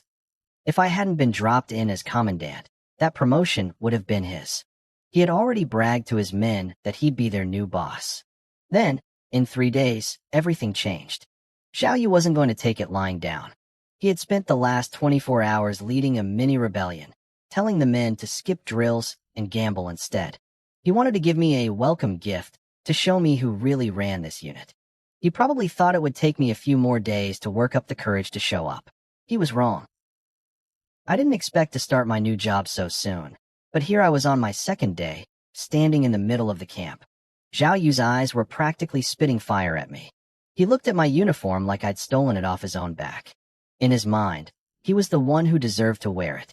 To him, I was just a famous piece of trash who had snatched his promotion. "Do you know the penalty for gambling in the barracks?" I asked. I ignored his glare and spoke directly. "Yeah, I was an outsider dropped into this position by royal decree. But so was he. He had used his family name to skip the line and take a command position just like everyone else. People hate privilege until they have it. My family had spent 600 years bleeding for this country. If the Xia family had more pull than the Zhao family, it was because we had paid for it in gold and bone. We are just having some fun in our off hours," Zhao Yu sneered. "Does young Master Xia have a problem with that?" He looked at me with total contempt. I narrowed my eyes and stepped closer. "In this camp, you address me by my rank," I said. My voice was calm, but I let my presence weigh heavy on the room. I saw the flicker of confusion and fear in his eyes. He felt a pressure he usually only felt around his father or the high lords of the court. He turned red, clearly ashamed that a waste like me could make him flinch for even a second. "What's the matter, Commandant?" He spat. "Are you trying to act tough on your first day?" He wasn't going to back down. His family had warned him to stay quiet, but his ego wouldn't let him. He knew my father, the Marquis of Anong, didn't care about me. The whole city knew I was the ignored eldest son. He thought I was still that weakling everyone laughed at. He wanted to humiliate me in front of everyone to show the men I had no real power. A crowd of soldiers had already gathered outside the tent. They were whispering and peeking through the flaps, waiting for the show. In the center of the camp, 2 high-ranking officers were watching the scene while drinking tea. One of them, a man named Qin Mu, looked worried. He asked if they should intervene since I was the future son-in-law of the emperor. But the other man, General Li Wenzhong, just shook his head. He knew this was a test. If I couldn't handle my own men, I was useless to the throne. He also knew that eyes much higher than theirs were watching my every move. Disrespecting a superior, inciting a riot, and gambling in camp, I said. My voice carried through the tent, reaching every ear outside. The penalty is 100 strikes of the military cane and immediate expulsion from the guard. Anyone who stands in my way will be treated as an accomplice. Zhao Yu threw his head back and laughed. You're going to punish me? He signaled his men, and they stepped up behind him to form a wall of steel. I didn't wait for them to move. My blood began to boil, turning thick and hot in my veins. A phantom sun began to glow behind me, radiating intense heat that made the air shimmer. I reached for the hilt of my crimson blade and drew it in one fluid motion. The air screamed as I swung. Zhao Yu's eyes went wide. He felt the killing intent and the raw power of the strike. He desperately raised his own sword, pouring every bit of his energy into a block. He couldn't understand how a failure like me could move with such speed. The collision sent a shower of sparks flying. Zhao Yu's face went from arrogant to terrified in a split second. A massive wave of solar energy slammed into his blade and shattered his defense. He coughed up a spray of bright red blood and went airborne. He crashed through the tent wall and landed hard on a soldier who had been eavesdropping outside. The entire camp went dead silent. Nobody moved. Zhao Yu lay there on the dirt, limp and bleeding from the mouth. He was at the peak of the 8th rank, a talented fighter from a noble house, and I had taken him down in a single blow. The soldiers who had been laughing moments ago were now paralyzed with fear. Li Shi, the man who had led me into the camp, stared at me with wide eyes. He realized the rumors were wrong. The famous waist of the Xia family was gone. In his place stood a man who was truly dangerous. It wasn't just the soldiers who were stunned. Even Xia Qian and the men standing behind me had looks of pure shock in their eyes. Xia Qian could feel it. I had changed too much in too little time.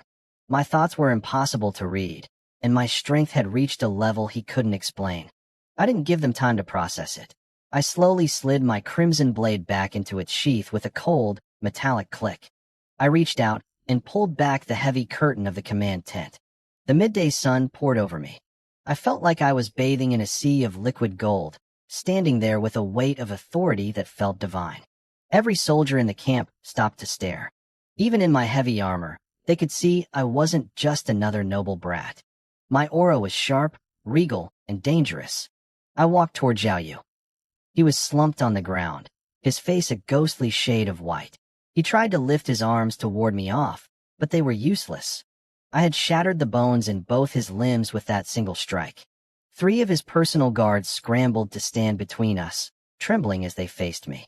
They were houseborn soldiers from the Zhao family, loyal to him above the law. I didn't even look at them. I turned my gaze to the rest of the camp. My voice wasn't loud, but it rippled through the air like a heavy stone dropped into a still pond. Where's the Jiazi camp? The soldiers exchanged nervous glances. Then, the first few began to move. One by one, they scrambled to the open ground to form a line. The ones who had been hesitating saw Zhao Yu bleeding in the dirt and quickly decided where their loyalties lay. Within seconds, 98 men stood in a perfect, silent formation. I looked at the line. Where's the disciplinary team? 5 men stepped forward with crisp, disciplined movements. They had seen me take down a marquis's son without blinking. They weren't about to test me. I pointed at the man on the ground. Take him away. Give him 100 strikes of the military pole. Then, tell the Marquis of Jinwu to come pick up his trash. As of today, Zhao Yu is expelled from the Jin army. My voice was cold and empty of emotion. A collective shiver ran through the crowd. Expelled? Li Zheng, the leader of the disciplinary team, stammered the word out like he couldn't believe his ears.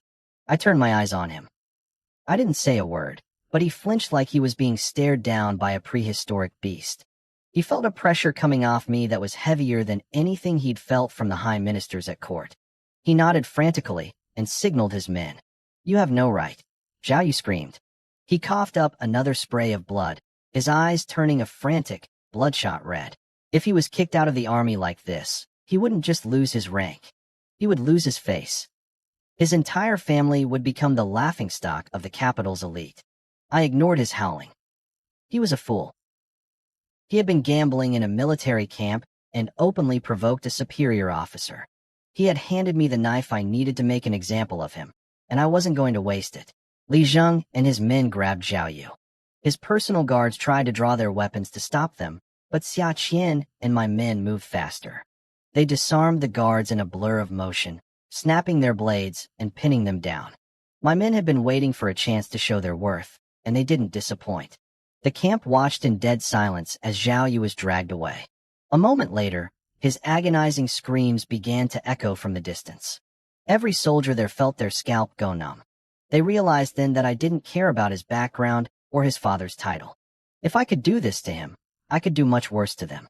I had taken total control of the camp in minutes, cutting through the chaos like a hot blade through wax. High above the camp, two men were watching from a balcony. Qin Mu, a man with a stern, square face, nodded in approval.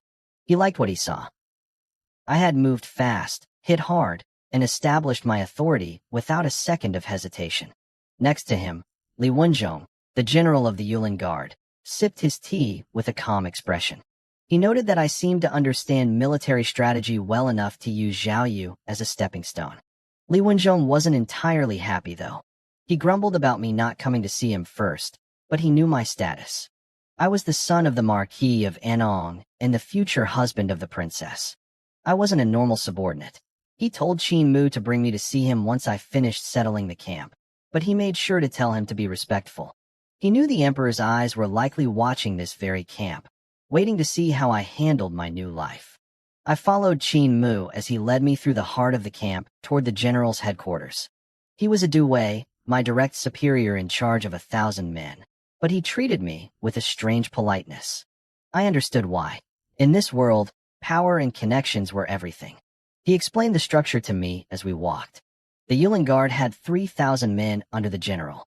Below him were 3 Duwei, and below them were the Shaowei like me. I was in charge of 2 camps, including the one I had just purged. You really should have reported to the general first, Qin Mu said softly. It's the proper way to start your first day. He looked at me, and I noticed his tone was much warmer than it had been before. I nodded, but my mind was racing. I realized then that the guards at the gate had led me straight to the camp on purpose. They hadn't taken me to the general. They had dropped me right into the middle of a trap, hoping Zhao Yu would break me. I narrowed my eyes as we reached the general's tent. The game was much deeper than I thought. I knew then that I had been set up.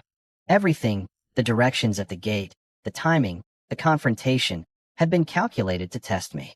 While I was lost in thought, a soldier stepped out from the massive, sprawling general's tent. He bowed and told me the general was ready to see me. I nodded, keeping my expression calm and composed, and walked inside. A middle-aged officer sat behind a desk. I immediately cupped my hands and gave him a formal military salute. In the army, rank is everything. Even if you have a powerful family, you save that talk for private. If a subordinate disrespects a superior here, it's a capital crime. That was exactly why I felt so comfortable kicking Zhao Yu out earlier. He had broken the most fundamental rule of the camp, and even if the news spread, he was the one in the wrong. No need for such formalities, Li Wenzhong said with a chuckle. He gestured for me to sit, and personally poured me a cup of tea. He told me he just wanted to meet me and get to know the man everyone was talking about. He didn't act like a superior at all. He told me that since we were both from families of the 5 honors, we were practically kin. He explained that his family owed a great debt to the Marquis of Anong. 200 years ago, his ancestors served as a vanguard under the previous Marquis and earned a title through his military exploits. Even though his family's title wasn't hereditary, it got them into the inner circle of the elite. It was the reason he was sitting in this command chair today. If you don't mind, Li Wenzhong said, looking me in the eye, you can just call me Uncle Shushu. Of course, Uncle Shushu, I replied without a second of hesitation. On the outside, I was smiling, but my mind was working at lightning speed. I remembered the files my uncle Xia Qian had given me. The Li family had been fading for generations. They were on the verge of disappearing from history until Li Wenzhong suddenly rose through the ranks of the Imperial Guard like a shooting star. He was the emperor's man. My uncle's notes didn't say it explicitly, but it was obvious. You don't get promoted that fast in the Imperial Guard unless the emperor personally trusts you. Seeing how well he treated me, I realized my status as the future prince consort was even more valuable than I thought. In the Imperial Guard, I wasn't just an officer. I was practically part of the family that owned the place. As long as the Emperor hadn't turned against me yet, these men wouldn't dare offend me. I relaxed and leaned into the conversation. By the time I left his tent, we were chatting like old friends. The start of this journey was going much better than I expected. The amount of power I could seize here was far greater than I had initially hoped. When I got back to my own camp, Xia Qian ran over, looking worried. "Young master, did General Li give you a hard time?" "Call me by my rank in the camp," I said, waving him off. "And no, we had a great talk." I briefed Xia Qian and the 3 experts who had come with me, Xia Hui, Xia Xiao, and Xia Kong. They were all battle-hardened veterans. Xia Hui, in particular, was at the 7th rank, the spirit-refining realm. In any other unit, he'd be a high-ranking officer himself. As we were talking, a voice came from outside the tent. "Subordinate Qian Nan requests an audience with the captain." I let him in. Qian Nan was my other lieutenant, the one who hadn't been there for the morning's execution. He walked in and immediately performed a deep, respectful salute, his voice trembling as he pledged his loyalty. He had clearly heard what happened to Zhao Yu. I sat there and stared at him in silence. I didn't say a word. I watched the sweat bead on his forehead.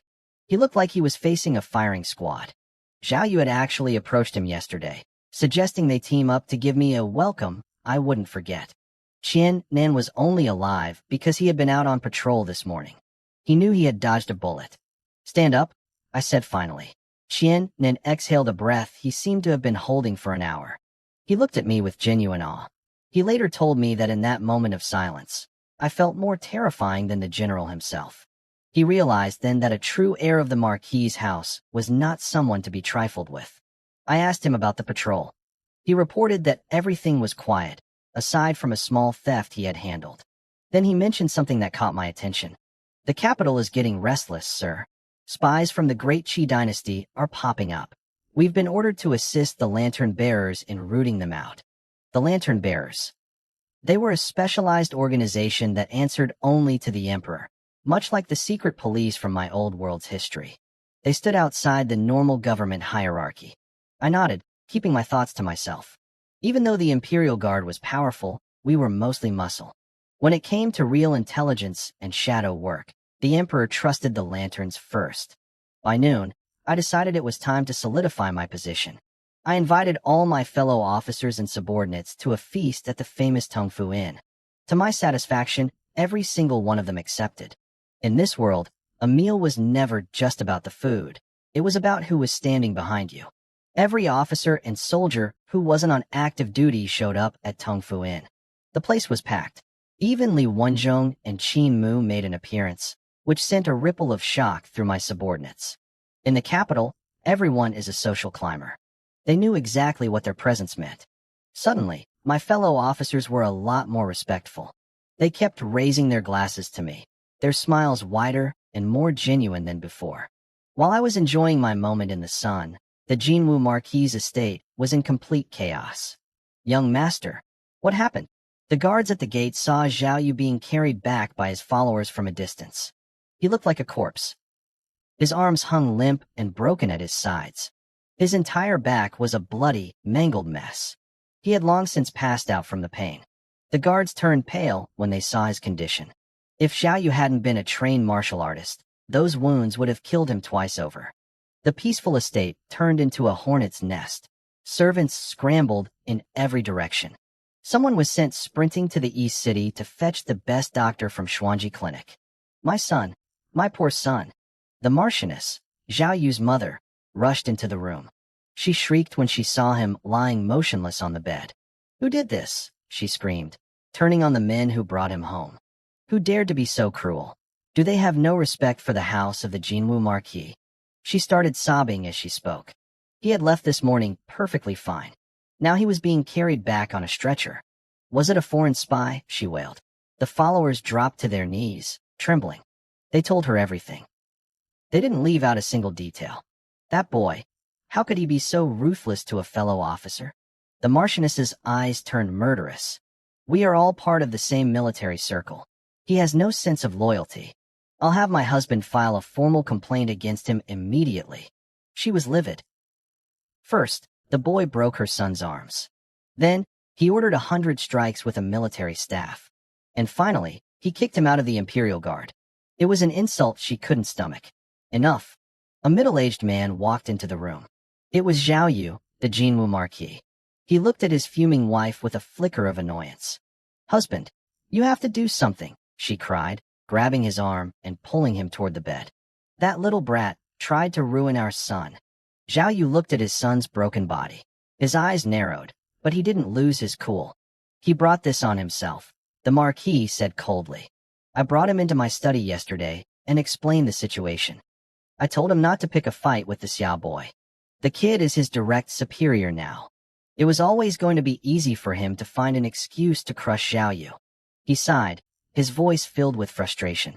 "I told him I'd arrange a better position for him in a few weeks. But this idiot couldn't wait. He had to pick a fight. And even then, he was so clumsy about it. He has no brains." Zhao Yu was genuinely angry. Compared to his two older brothers, his youngest son was a disaster in terms of both intelligence and ability. He sometimes wondered if the boy was even his. Despite being the son of a marquis, Zhao Yu was still stuck as a lowly captain in his 20s because he was just that incompetent. The Marchioness blanched at her husband's harsh words, but she wasn't ready to give up. "You was the one who started it, fine. But we're all on the same side.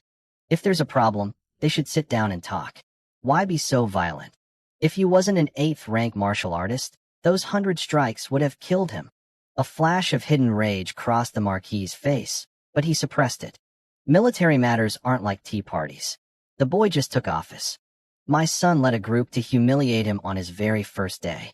If he didn't use Zhao Yu to establish his authority, how could he ever lead the Imperial Guard?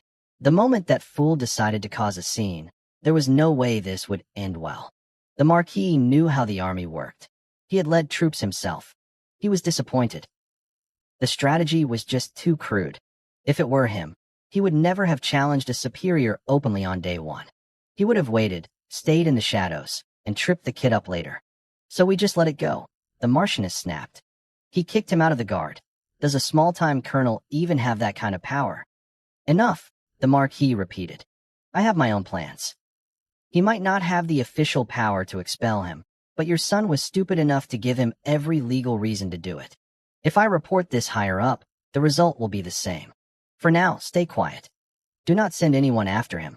His situation is very delicate. The Emperor himself might be watching him. Do you understand?" The Marchioness looked reluctant, but she nodded. The Marquis sighed.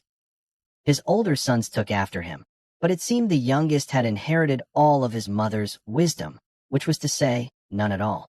Meanwhile, in the back gardens of Princess Yaoguang's palace, a beautiful figure stood by a pond, watching the ripples on the water.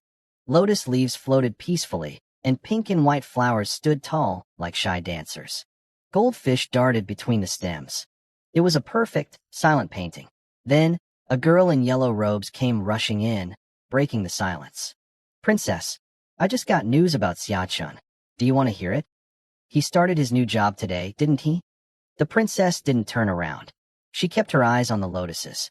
The girl in yellow, Li Wei, gasped. "How did you know?" "I haven't said anything yet."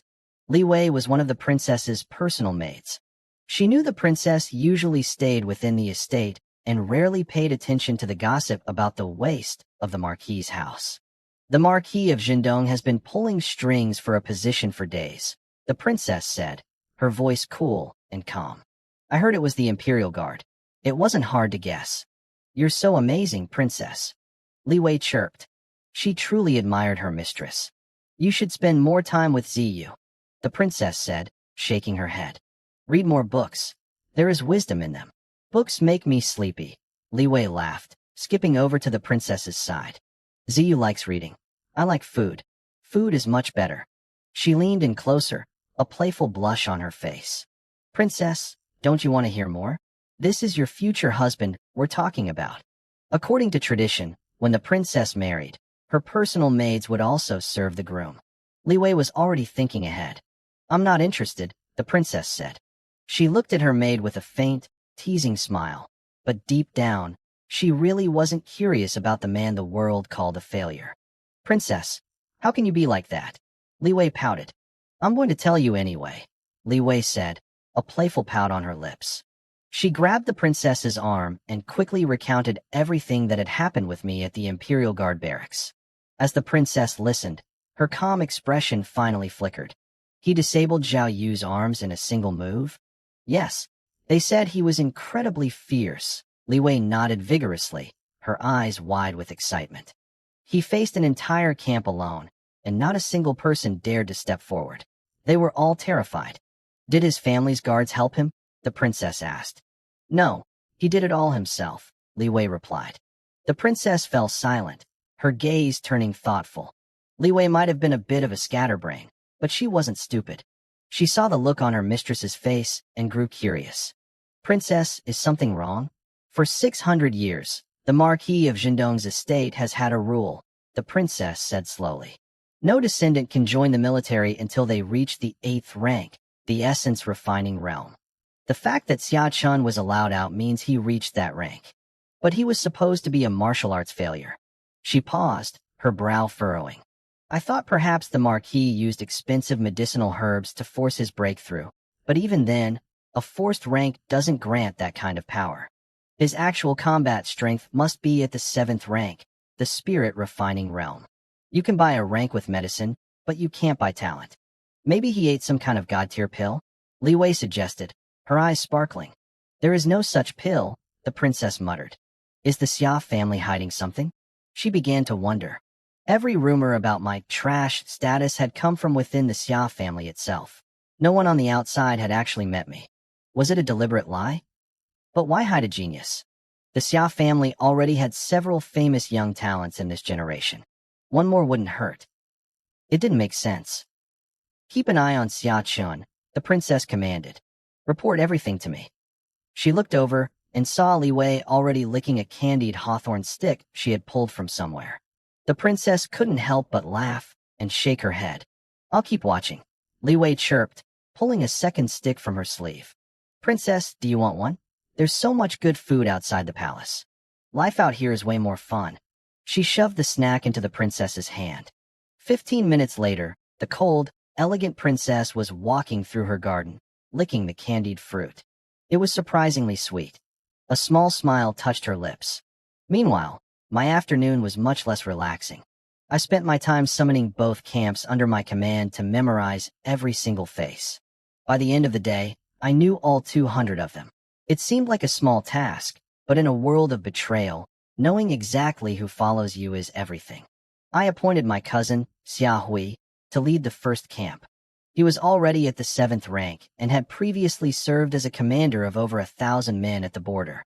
Handling 100 men was easy for him.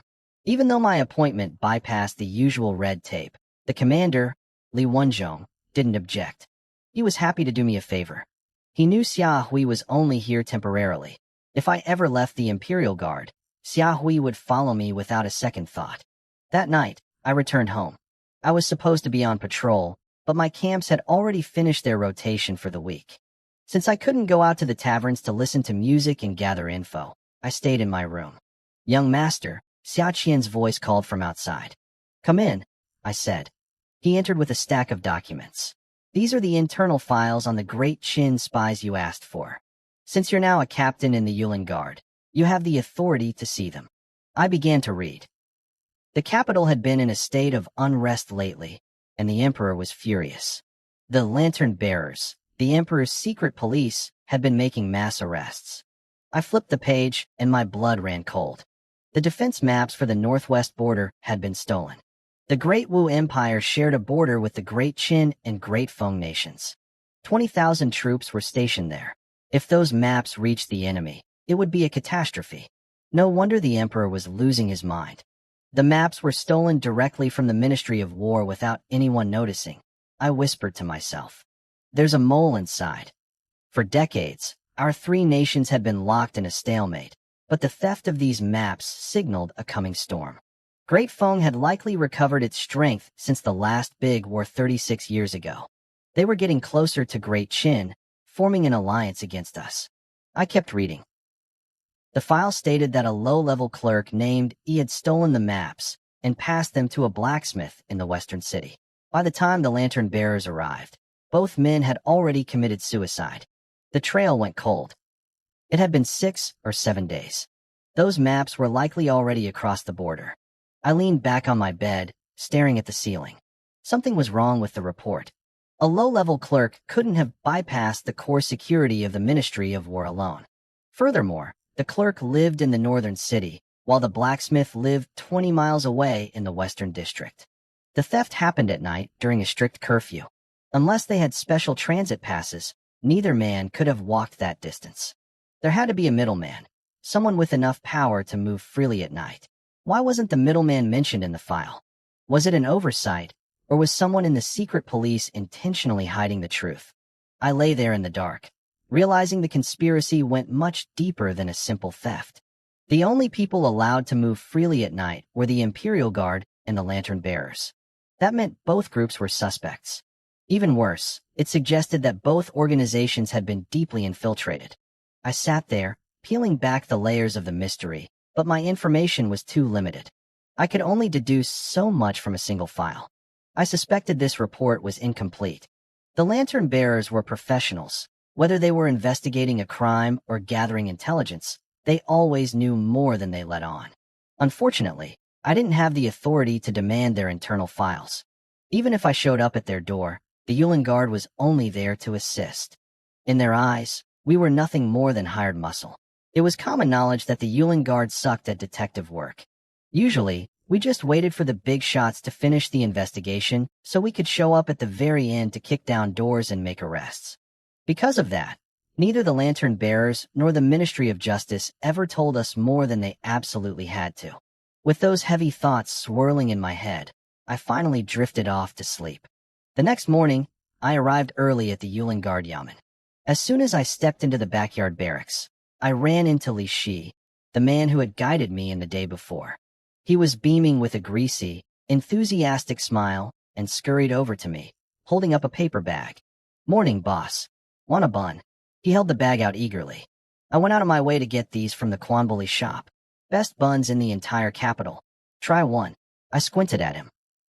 Li Shi was only in his 20s, but his face was so wrinkled from constant grinning that he looked 40.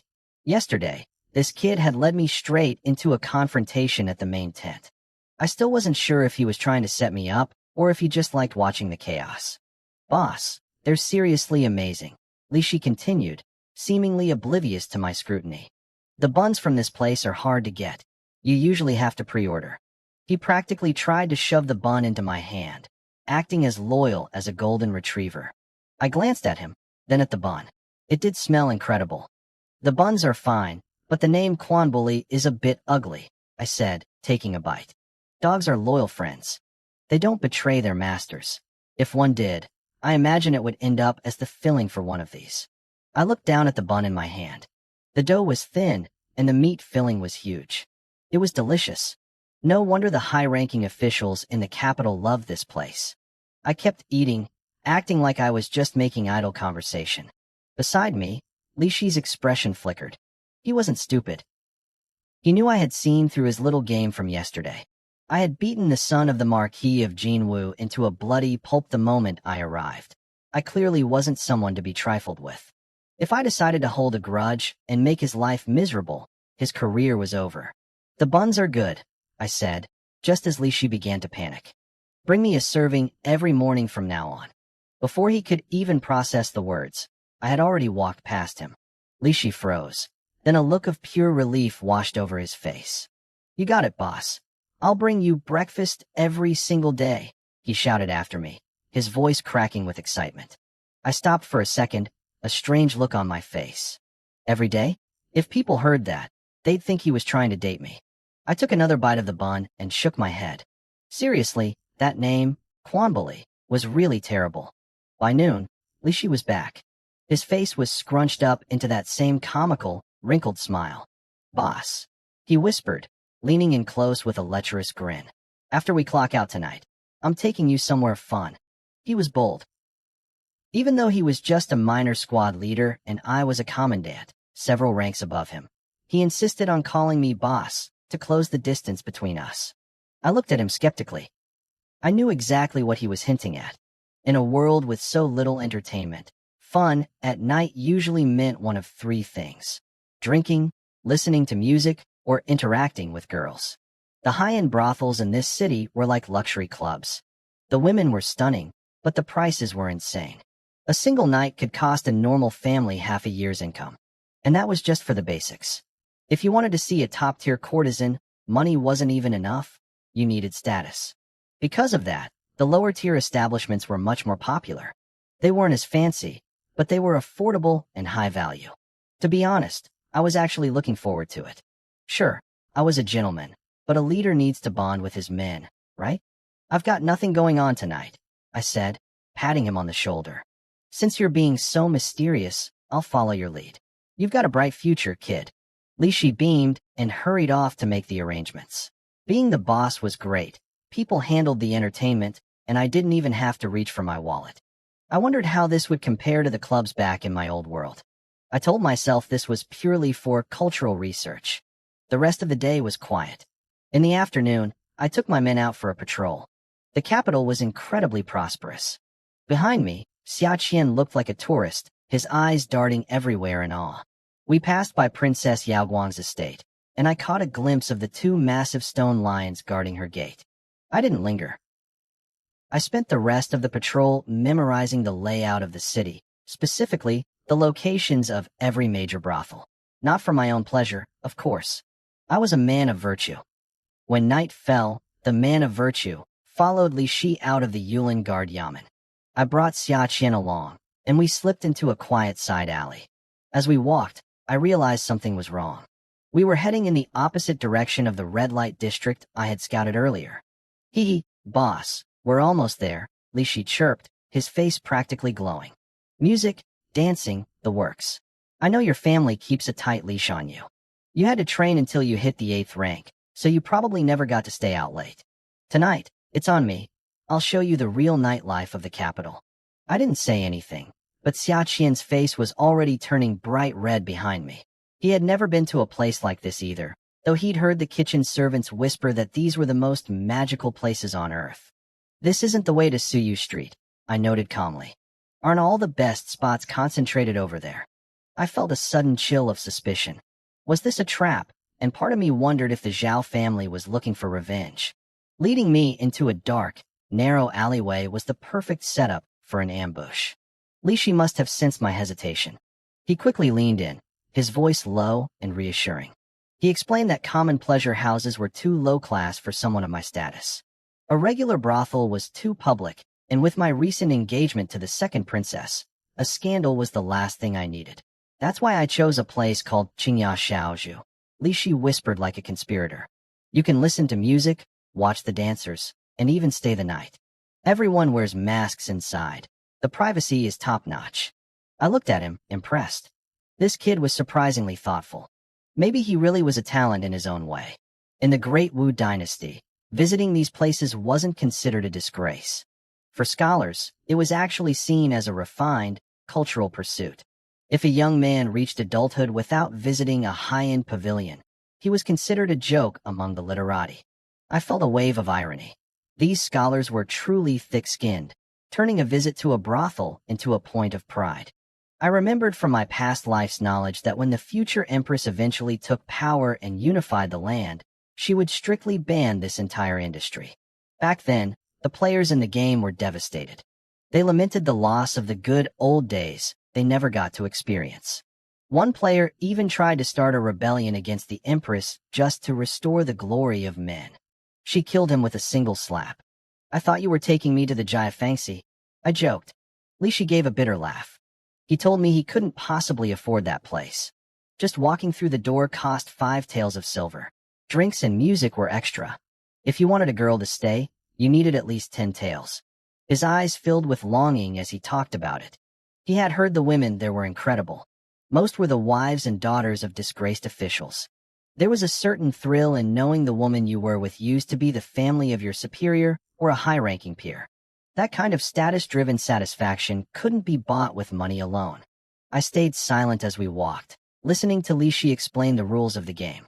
These places weren't just about flesh. They were about poetry, music, and art. The more refined the establishment, the more people flocked to it. Qingya Xiaozhu was exactly that kind of place. Of course, the core business of staying the night still existed. People didn't spend their evenings reciting poems just for the sake of literature.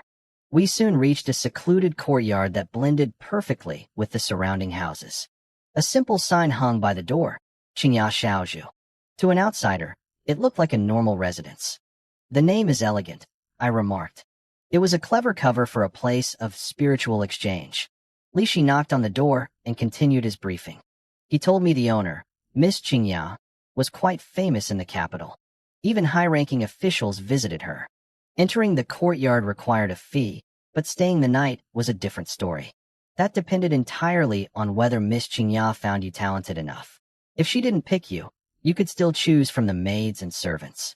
I realized Miss Qingya had a brilliant business mind. This wasn't just a brothel, it was a high-end private club. She used her own personal brand to create a sense of exclusivity. By making herself a prize that couldn't be bought with money alone, she stood out from the competition. It was classic marketing. Scholars are arrogant. None of them think they are less talented than the next guy.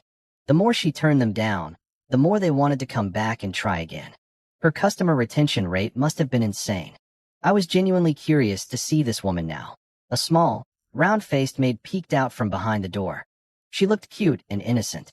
Li Shi handed over our invitations, and the gate creaked open. I adjusted the mask Li Shi had prepared for me before stepping inside. The scent of expensive rouge hit me immediately. The courtyard was already filled with about 30 men, all dressed like scholars. They glanced at us briefly before returning to their drinks. I found a quiet spot and sat down, observing the room. It was a lively scene. Maids were dancing gracefully, and guests were playing drinking games. My gaze lingered on the dancers in the center of the yard. Their outfits were a bit revealing, but they carried themselves with an air of sophistication. They didn't look like common entertainers. They looked like daughters of noble families. No wonder this place was so popular. Suddenly, the beautiful sound of a zither filled the air. The chatter in the courtyard died down instantly. Miss Qingya is coming out, Li Shi whispered. He told me she was a master of poetry, song, and especially the ancient zither. Some said her skill rivaled the best performers in the Jiafangxi. I looked toward the main house. A slender, elegant silhouette appeared behind a silk screen, illuminated by the warm glow of lanterns. I apologize for the wait, gentlemen. A cool, melodic voice called out. A beautiful woman stepped out from behind the screen. She had a gentle smile on her face. Even though every man in the courtyard was wearing a mask, I could see their eyes light up instantly. She looked like the perfect image of a high-born lady, elegant, refined, and untouchable. I looked at Miss Qingya and couldn't help but smirk behind my mask. I wondered if this was what people called the Gapmo effect. It was an interesting play. Miss Qingya, you're joking, a man in the front row called out. He was dressed in expensive silks and his eyes were burning with heat as he stared at her. We came here to drink, and the night has just begun. We haven't been waiting long at all. Exactly, another wealthy-looking man added, puffing out his chest. A beautiful woman is always worth the wait. Qingya let out a soft, melodic laugh. She raised a silk handkerchief to cover half her face, acting the part of the shy, timid beauty. It was a calculated move. It made every man in the room want to pull her into their arms and protect her. Her presence completely eclipsed the other maids in the courtyard. All eyes were fixed on her, and the atmosphere reached a fever pitch. The quiet elegance from before was gone, replaced by men competing for her attention, each hoping to be the lucky guest invited into her private quarters tonight. She scanned the crowd, her gaze drifting over every mask. When her eyes met mine, they lingered for a fraction of a second. It felt like she was trying to peer through the wood and silk to see who I really was. The others noticed. They began to size me up.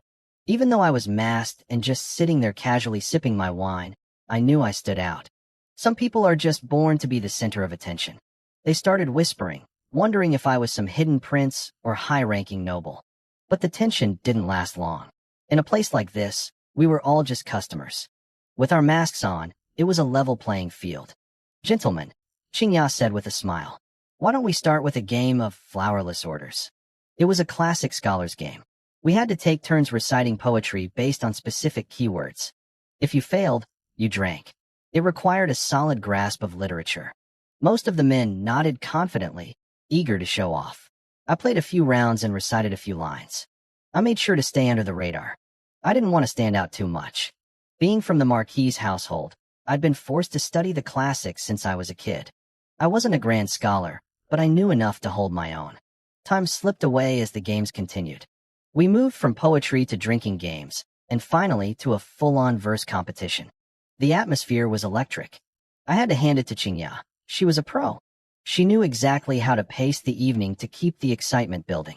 A few scholars in the group were actually quite talented. Their poems were impressive even to me. Everyone, I'm afraid I'm feeling a bit tired, Qingya said, rising from her seat. She gave a graceful bow. Please, continue to enjoy yourselves. She looked every bit the noble daughter as she turned to leave. The men nodded, but the air grew tense. We all knew the main event was coming. Everyone wondered who she would choose to stay the night. The scholars who had been showing off all evening stood up, their faces full of confidence. They were sure they had it in the bag. As she disappeared, the mood in the courtyard shifted. Most people lost interest in the games. Some, knowing they had no chance with Qingya, started eyeing the pretty maids instead. So, should we pick some maids, or just head back? Lishi whispered to me. It was getting late, close to the city's curfew. Since the three of us hadn't done anything to stand out, Lishi assumed we were out of the running. My uncle, Xia Qian, sat behind me with a flushed face. This was his first time in a place like this, and he looked incredibly out of place. Let's wait and see, I said calmly. Lishi went quiet, studying me. I could tell he was confused. By all accounts, this should have been my first time at a brothel too, but I was acting like a seasoned veteran. I was too composed, too relaxed. Meanwhile, inside the main house, the air was thick with steam. Qingya stepped into a large wooden tub filled with hot water and floating flower petals. The water hugged her pale, delicate skin. She leaned back, her damp hair clinging to her neck. The playful smile she wore outside was gone. Now, she looked cold, almost holy, like a goddess from a different realm. If I had seen her then, I would have thought she'd be great at role-playing. A maid entered to add more hot water. Miss, are you keeping a guest tonight? Qingya's place was famous for its overnight service, but she only took guests once or twice a week. That scarcity made men go crazy for her. One wealthy merchant had offered 1,000 silver taels for a single night, and she'd turned him down flat. Qingya frowned slightly, then her eyes brightened. Go and invite the gentleman in the white mask. The one with the extraordinary aura. He stays tonight. The maid froze. But miss, he didn't do anything special tonight. There were several scholars who performed much better. If you pick him, the others will be furious. It might ruin our reputation for fairness. Tonight, it's him, Qingya insisted, a sharp smile playing on her lips. The trouble we've been facing lately. He might be the one to break the deadlock. His identity is very special. The maid's eyes widened. She was a beauty in her own right, but she paled in comparison to her mistress. That's Xia Chun, Qingya whispered. The eldest son of the Marquis of Anong. The man who just got engaged to the second princess. I heard he kicked the son of the Marquis of Martial Arts out of the Imperial Guard yesterday. It seems he's finally finding his footing. The maid, Xiao Lian, didn't hesitate any longer. She bowed and hurried out. Back in the courtyard, I was still sipping my wine when a young man in a white mask approached us. Excuse me, sir, he said with a friendly smile. My father is Li Gang, a secretary in the Ministry of Revenue. I noticed you're bearing from across the way. Is this your first time at Qingya's? He paused, then added, My name is Li Kuei. The young man was dressed like a scholar. He gave me a polite bow, snapped open a folding fan, and looked at me with an air of supreme confidence. My name is Li Kuei, he said. I felt my mouth twitch behind my mask. I couldn't help but wonder if he had a thick beard hidden under there and was about to call me brother, like the famous brute from the legends. Do you have an older brother? I asked. I couldn't resist. Li Kuei looked confused. Why do you ask, sir? I am an only son. He fanned himself slowly, trying to maintain his sophisticated image. Just curious, I said, feeling a bit bored since he didn't get the joke. My name is Yangshi. I don't have a courtesy name. Just call me by my name. I had thrown out a fake identity without hesitation. When you're out having fun, especially in a place like this, you never use your real name. Master Yang, Li Kuei bowed again. I could see his mind racing. He was clearly trying to figure out which Yang family in the capital I belonged to. He looked at me expectantly, but I didn't offer any more details. He probably thought I was related to Elder Yang from the Grand Secretariat. The Yang family was known for their strict upbringing, so it was rare to see them in a place like this. I didn't care what he thought. His father was just a mid-level official in the Ministry of Revenue. In this city, a fifth-rank official wasn't someone I needed to worry about. Li Kuei noticed my coldness, but he didn't back off. My aura told him I came from money. Brother Yang, he whispered, leaning in. It's unlikely Lady Qingyao will keep anyone tonight. Why don't we head over to Siyu Street? I know a brothel there with some incredible girls. The wine is great, and we can stay the night. My treat. He patted his chest, acting like we were old friends. There's a saying that men become brothers by doing 4 things together: breaking windows, carrying guns, splitting loot, and visiting brothels. He was betting on me being from a powerful family. If he played his cards right, this friendship could pay off big time. Behind me, Li Shi bristled. He glared at Li Kuei like the man was trying to steal his job. Li Shi had arranged this night for me, and now this stranger was trying to lure me away to some second-rate establishment. It made it look like Li Shi's planning was subpar. Suddenly, the door to the inner quarters opened. Xiao Lian stepped out. The crowd, which had been preparing to leave, froze. Their eyes lit up. Even if they couldn't spend the night with Qingyao, a night with her head maid, Xiao Lian, would be a dream come true. Li Kuei's eyes went wide. He stared at her, mesmerized. To him, Xiao Lian was more beautiful than the top beauties at most other houses. He started dreaming, convinced that she was walking toward him. Maybe she noticed his noble aura? Maybe she knew who his father was? He stood taller, only to watch in horror as Xiao Lian walked right past him. She stopped directly in front of me. "Young master," she said softly, bowing low. Her white dress hugged her curves as she moved, drawing every eye in the courtyard to her. "My mistress requests your company." The courtyard went silent. Then, the air grew heavy with jealousy.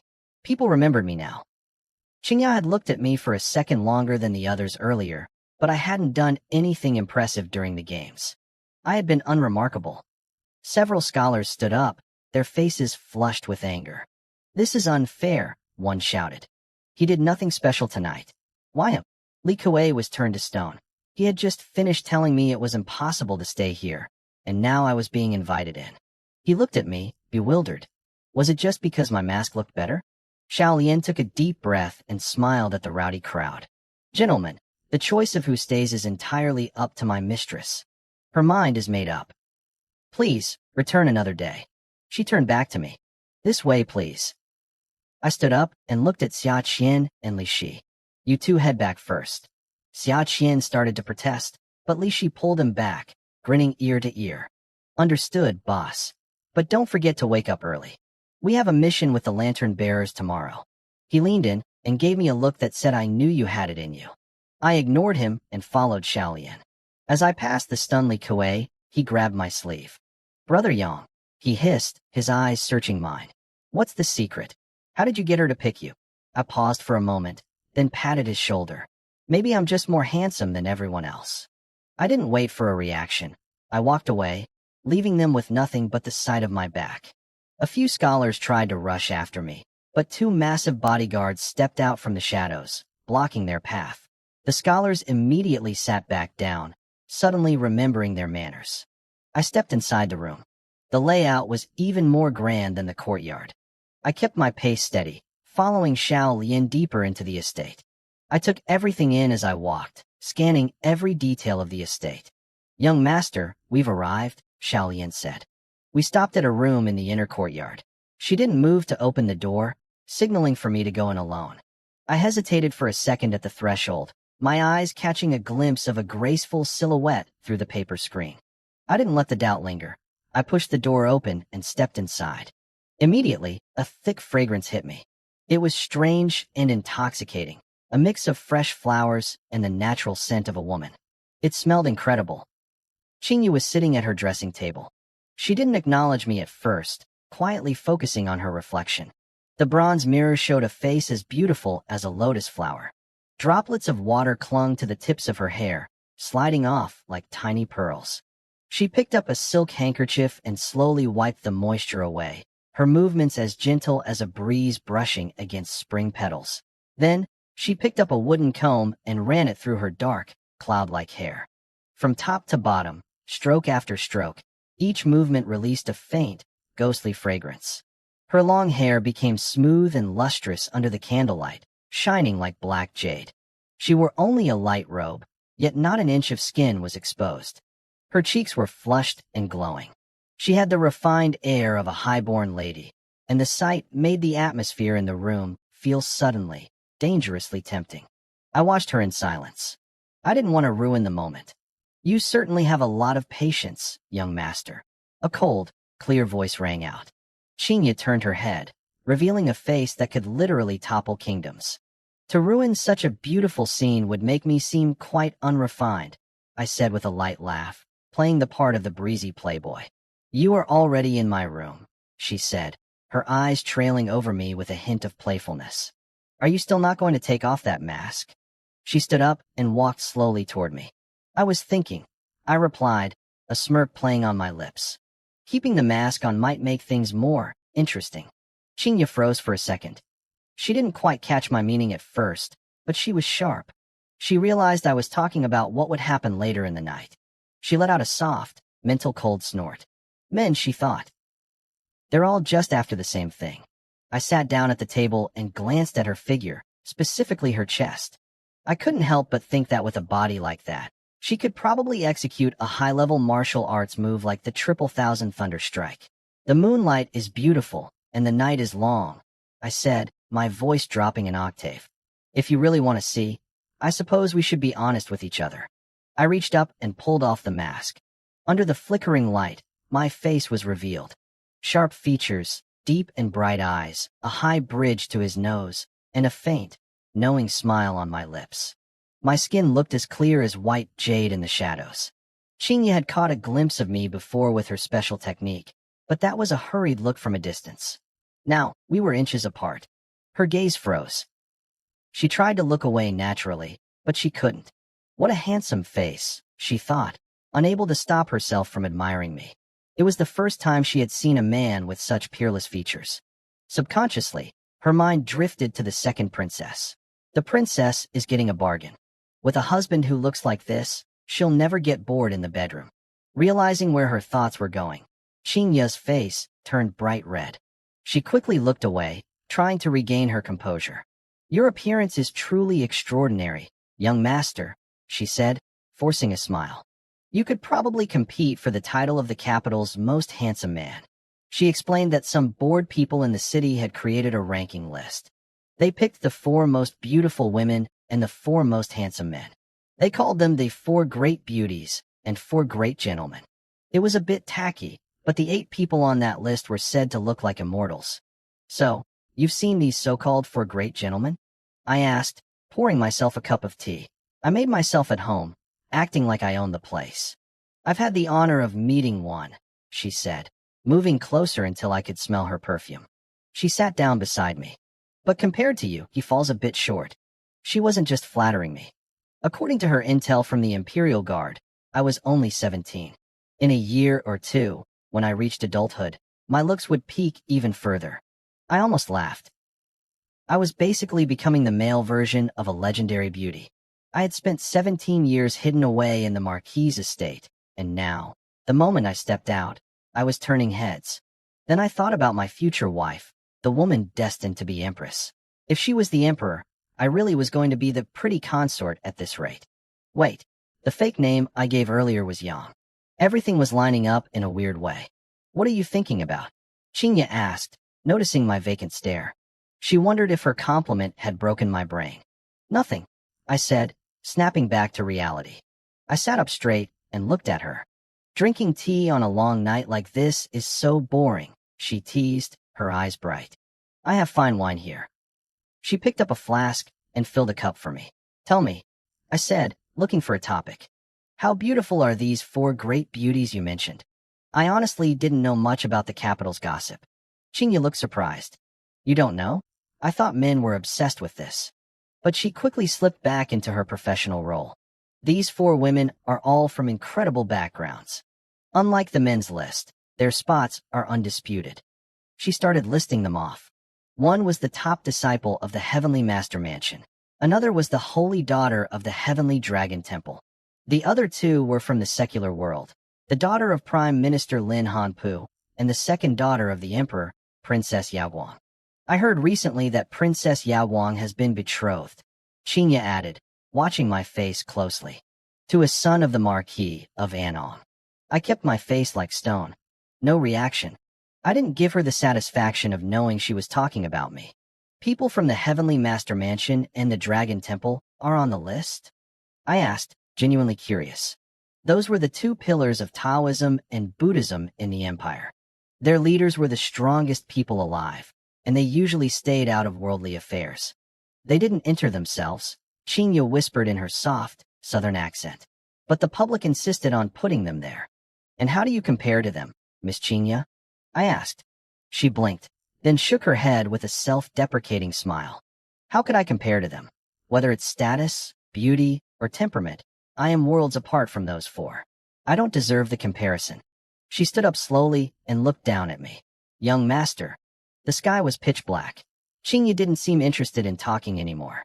She walked over to the bed and climbed onto the mattress, her entire aura shifting in a heartbeat. Gone was the elegant lady. In her place was a seductive demoness. Her eyes shimmered with a heavy, magnetic pull. The air in the room turned thick and sweet.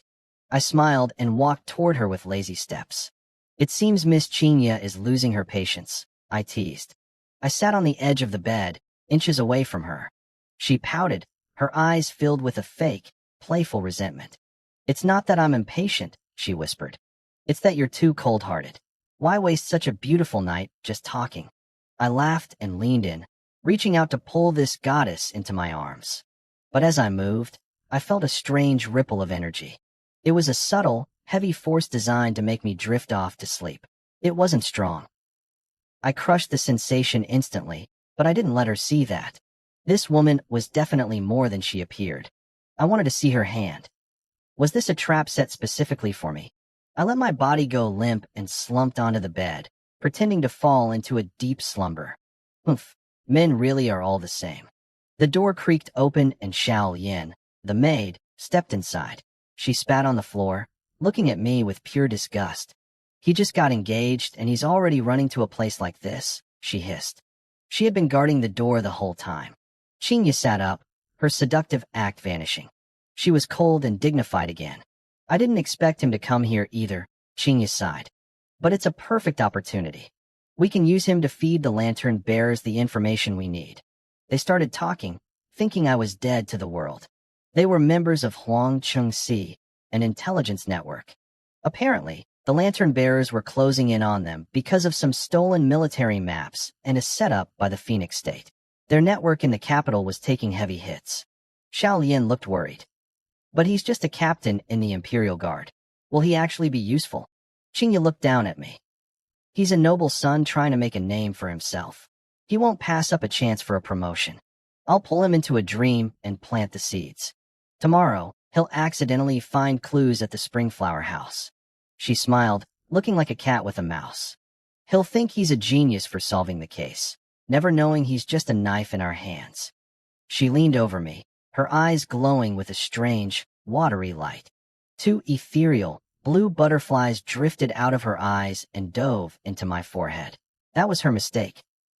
Inside my mind, my hidden power, the heavy pupils, roared to life. In that mental void, I stood tall, looking down at her like an ancient god.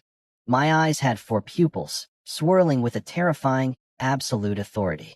Her soul began to tremble. The butterflies shattered into dust. Back in the real world, Qingya's eyes snapped open. She was deathly pale. She tried to scramble back, but I didn't let her. I reached out and clamped my hand around her slender wrist. I pulled. She tumbled forward, landing hard against my chest. I looked her in the eye, a cold smirk playing on my lips. For a split second, she saw my pupils merge into a deep, dark abyss. Let go of my mistress, Xiao Lian screamed. She lunged forward, her aura exploding with the power of a 7th-rank martial artist. I didn't move. My other hand moved to Qingya's throat, gripping it just tight enough to be a warning.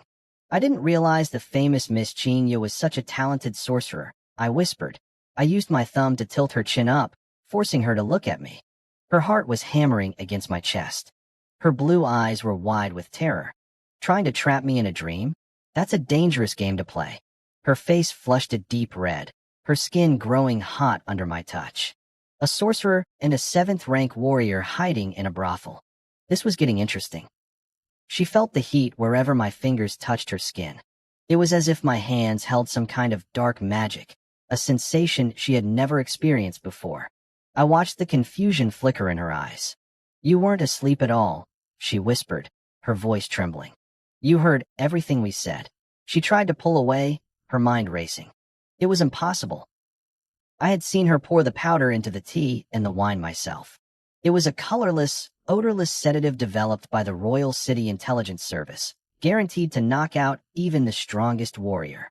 Coupled with her soul-trapping sorcery, she should have had me at her mercy. Maybe I'm just more robust than your average man, I said with a casual shrug. Or maybe your dosage was too low. In reality, my system had scanned every drop of liquid before it touched my throat. Anything harmful was instantly neutralized. To the world, I was just a man, but my body was a fortress against every poison known to man. Qingya's face went pale. The dosage was low, she stammered. Let go of our mistress, Xiao Lian shouted, her hand gripping the hilt of her blade. The courtyard is full of our people. You'll never walk out of here alive. If you're smart, you'll release her right now. Otherwise what? I interrupted, tilting my head to look at her. Are you going to make a move? Do you really think you can subdue me before I snap her neck? You're just a 7th-rank, little girl. I scanned Xiao Lian. She was young for a 7th-rank essence refining expert. This confirmed it. Qingya wasn't just some high-end courtesan. She was a big fish in the Royal City Intelligence Service.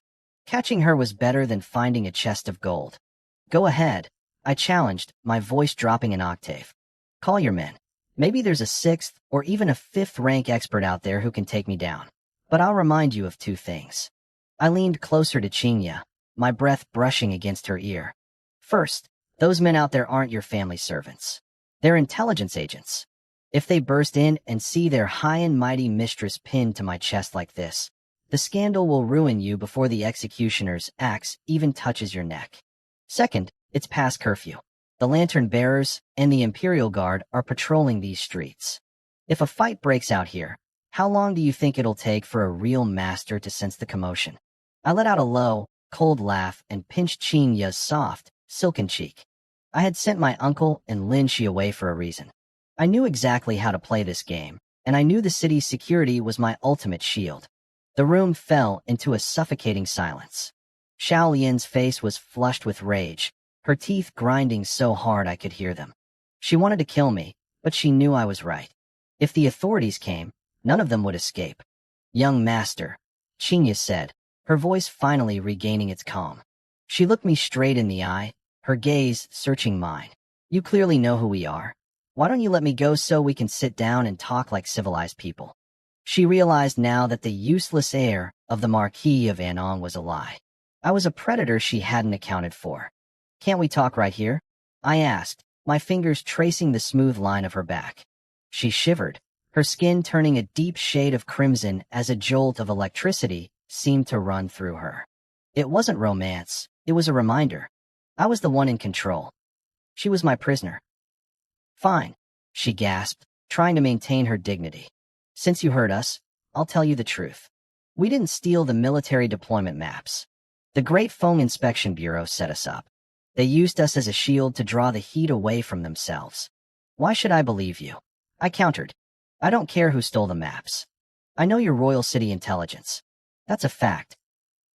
Turning you in and wiping out this nest would be a massive achievement for me. Why should I go looking for a harder path when you're right here in my arms?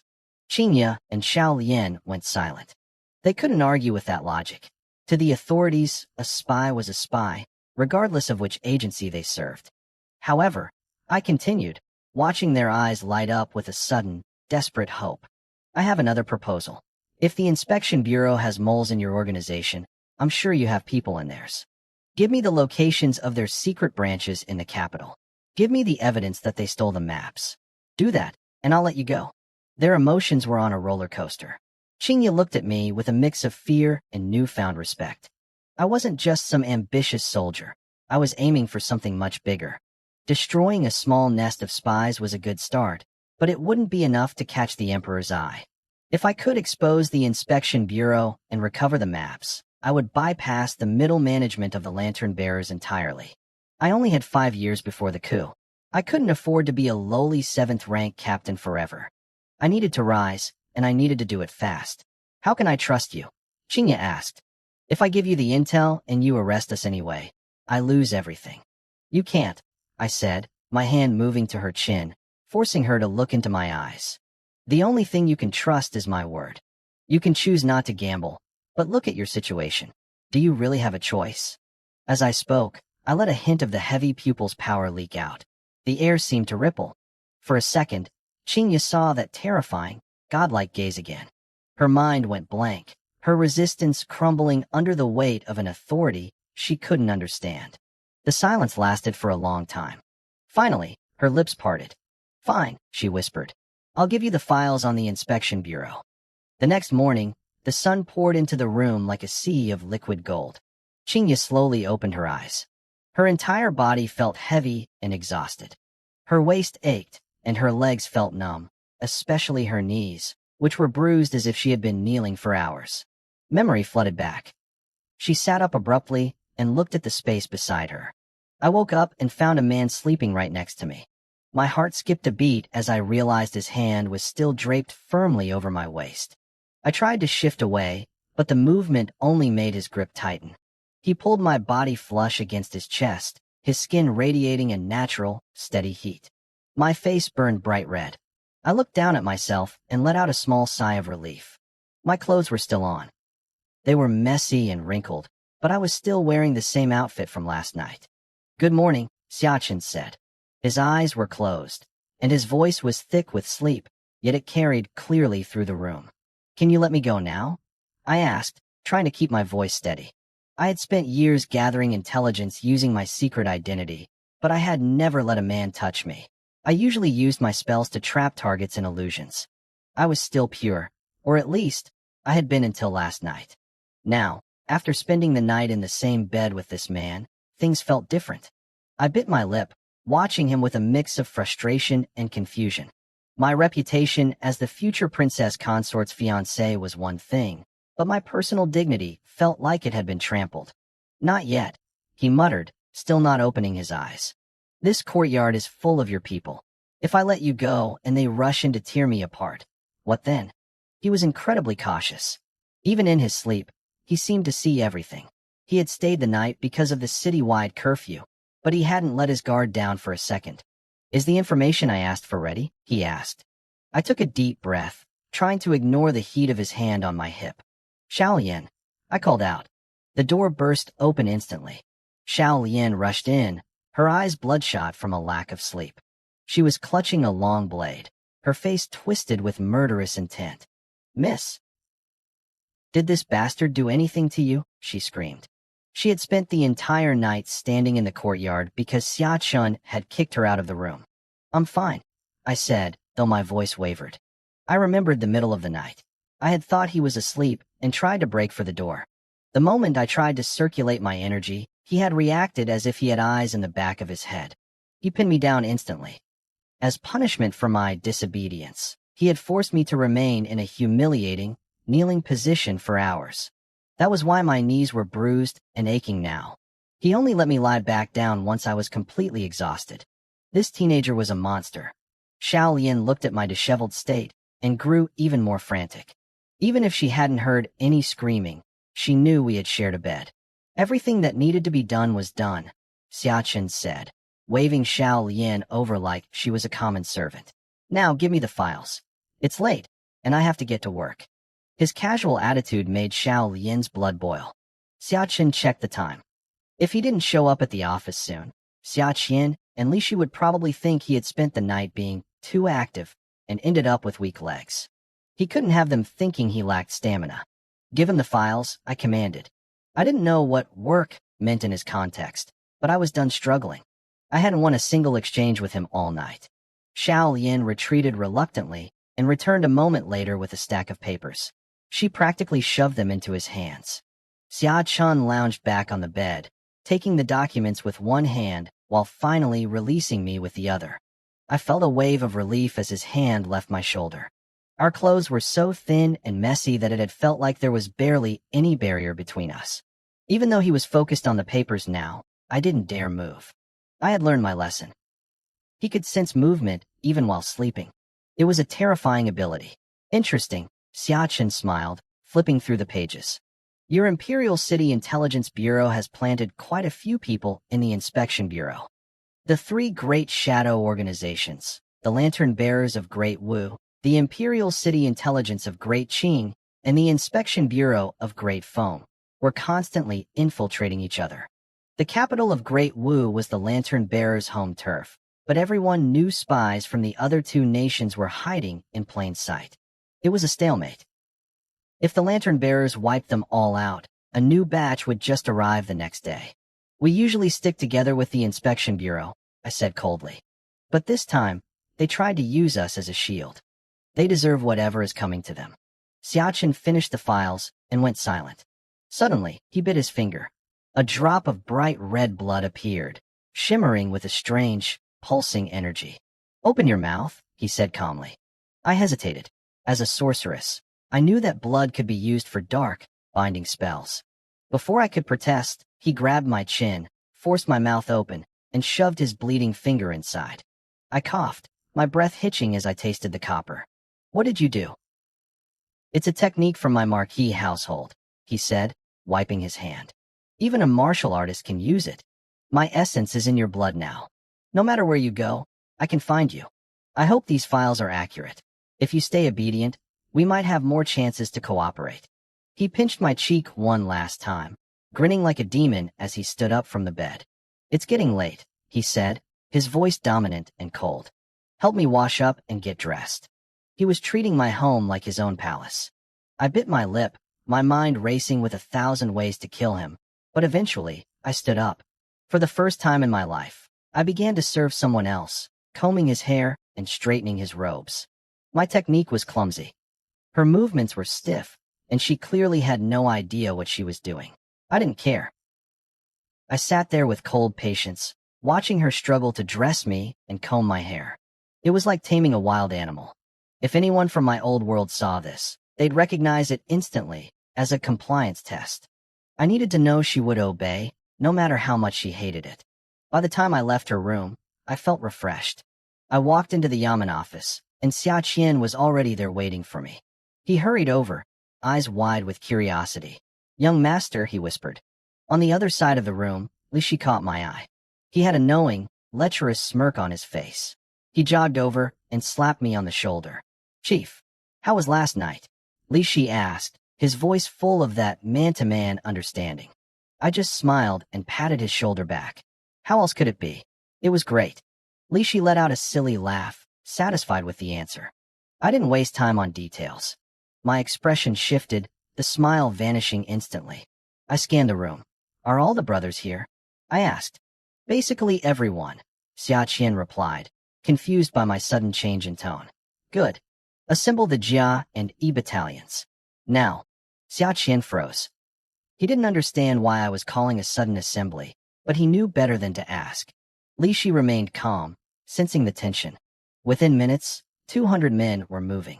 The courtyard was a sea of black armor and sharp steel. The other battalions watched from the sidelines, whispering. They didn't understand why we were gearing up like we were heading into a major battle so early in the morning. I pulled Xia Hui aside and whispered my orders directly into his ear.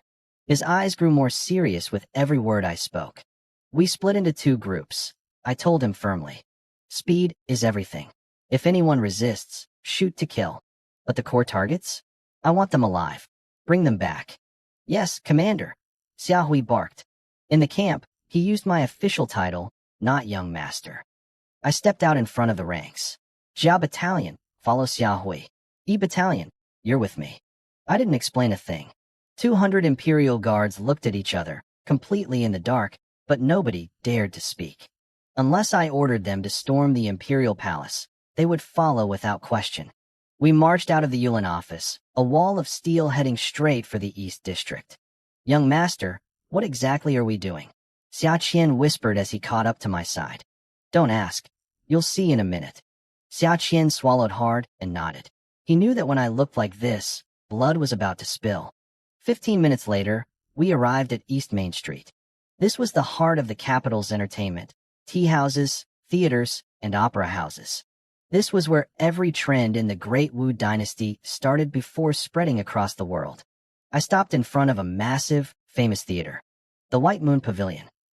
Surrounded, I ordered, my voice cold as ice. Don't let a single fly out. If anyone tries to break the perimeter, shoot them dead. A shiver went down the spines of my men. The White Moon Pavilion was famous. Even members of the royal family came here to listen to plays. Killing someone with the wrong background could mean a death sentence for a soldier. But then they remembered who I was. They didn't hesitate. They fanned out, sealing every exit. Inside, the theater was packed. A play called The Tale of the Mandarin Ducks was mid-performance. It was the biggest hit in the city. It told the story of a marquis's son falling in love with a princess from the eastern barbarian tribes. It was a tragic, edgy story where the princess dies and the hero turns into a dark, vengeful monster. The crowd loved the drama. Soldiers. The pavilion is surrounded. The shout cut through the climax of the play. Servants and messengers scrambled into the private boxes, faces pale with terror. The heavy front doors were kicked open, and my guards poured in, blades drawn. The music screeched to a halt. Chaos erupted. Imperial Guard business. Nobody moved. I warred. The sheer power in my voice rattled the windows and stunned the crowd into silence. I stepped into the light. Behind me, 10 guards drew their swords in unison. On the flanks, crossbows and firearms were leveled at the audience. One wrong move, and the room would become a sieve. The wealthy nobles who were about to complain about their play being interrupted suddenly found their voices trapped in their throats. They sat back down, very quietly. My eyes scanned the crowd and landed on the stage. Specifically, on the handsome young actor playing the lead role. He was staring back at me, his eyes sharp and calculating. He's pretty, I thought. But that's about it. The intel from Qing said this actor was a heartthrob among the noble women of the capital. To me, he just looked like a target. Take him, I said, pointing a finger. 5 guards leaped onto the stage like tigers. Their movements were clean and professional. The actor's face went grim. He knew this wasn't an accident. We were here for him. Suddenly, a warrior actor from the troupe stepped in front of him. He didn't hesitate. He flicked his wrist, launching hidden daggers at my men. My guards parried with their heavy blades, the clanging of metal echoing through the hall. 3 more actors joined the fray, pulling weapons from their costumes. The audience screamed. They realized the actors they had been cheering for were actually highly trained martial artists. Go. I commanded, my face expressionless. 10 more of my elite guards charged the stage. More troops flooded through the doors. The actor stood in the center of the chaos, his eyes fixed on me as the trap closed in. Shiling's cover was blown. He knew it. Even if he managed to fight his way out of the moonlit tower, he'd be hunted by the Imperial Guard and those shadows from the lantern bearers. He had no retreat. But he wasn't going down without a fight. He reached into his sleeves and flicked his wrists. Dozens of paper effigies fluttered into the air. Some held broadswords, others carried long spears. As they drifted, they expanded rapidly, swelling into man-sized figures that moved with eerie, lifelike precision. They weren't just toys. They hit my guards with shocking force, clashing against steel with the strength of real warriors. The hall erupted in screams. The noble audience watched, faces pale, as the blade light from the combat expanded across the room. Luckily, my guards held the line, keeping the civilians from being trampled. I narrowed my eyes. This was taking too long. I wanted a lightning strike, a blitz to catch the Jinsha Bureau spies completely off guard. Now, we were bogged down in a supernatural brawl. All of you move. Take him down now. I barked. I didn't wait for them. I reached back and drew my crimson longblade.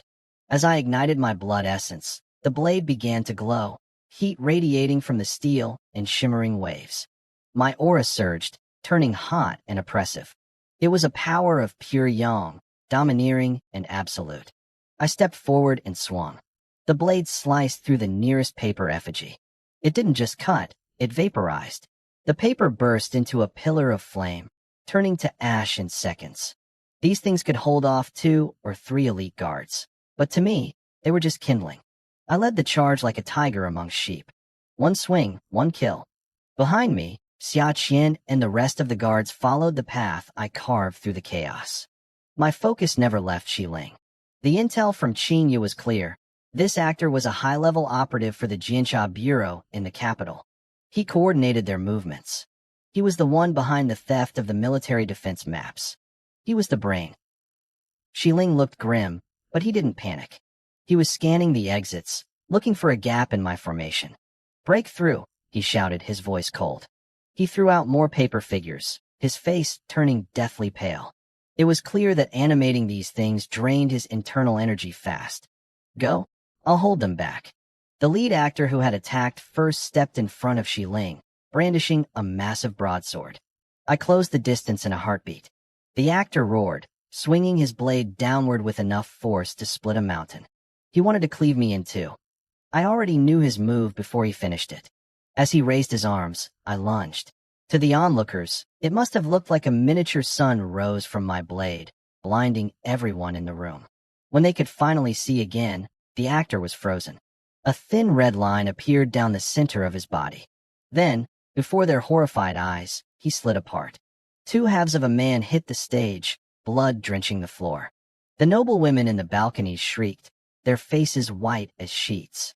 The handsome young hero they had admired minutes ago was now a butcher covered in gore. I didn't care about their fear. I stood there, blood splattered across my face, looking like a demon crawled out of hell. I didn't stop to admire my work and went straight for Xi Ling. "You're Xiachen," Xi Ling hissed, backing away. "The trash of the Marquis's house? It seems everyone was blinded. You killed a peak 8th rank martial artist in one strike. You've been hiding quite the secret." He stared at me with cold, calculating eyes. Their files said I was a nobody, but a 17-year-old at the 7th rank? Even in a house of heroes like mine, that was a monster-tier talent. I didn't waste breath talking and only had eyes for the center of the enemy formation. I ignored the subordinates trying to block me, circulating my red sheep body-refining art. Blood energy erupted from my pores, coating my skin like a suit of invisible armor. I moved like lightning. My double pupils manifested, and suddenly, the world slowed down. The frantic movements of the guards and spies became sluggish, as if time itself had turned to syrup. Xi Ling saw a window and lunged for it, feet leaving the ground as he aimed for a nearby exit. But I was faster. I appeared behind him like a ghost. I reached out. Xi Ling gasped, feeling the air being sucked out of his lungs by the sheer pressure of my grip. I grabbed him by the back of the neck and hoisted him up like a stray kitten. He was a sorcerer. Sorcerers have 1,000 tricks at a distance, but once a martial artist closes the gap, they're finished. Especially when that martial artist is me. With the leader captured, the fight died quickly. The actors who tried to resist were cut down by crossbow fire. The rest surrendered. The entire operation had taken less than 10 minutes. "Take everyone back to the yamen," I told Xiaqian. I gave him 30 men for the escort. "Until I return, don't let anyone, and I mean anyone, take these prisoners from you." "Boss, I'll go with Brother Xiaqian," Li Shi said, stepping forward. "There are a lot of prisoners.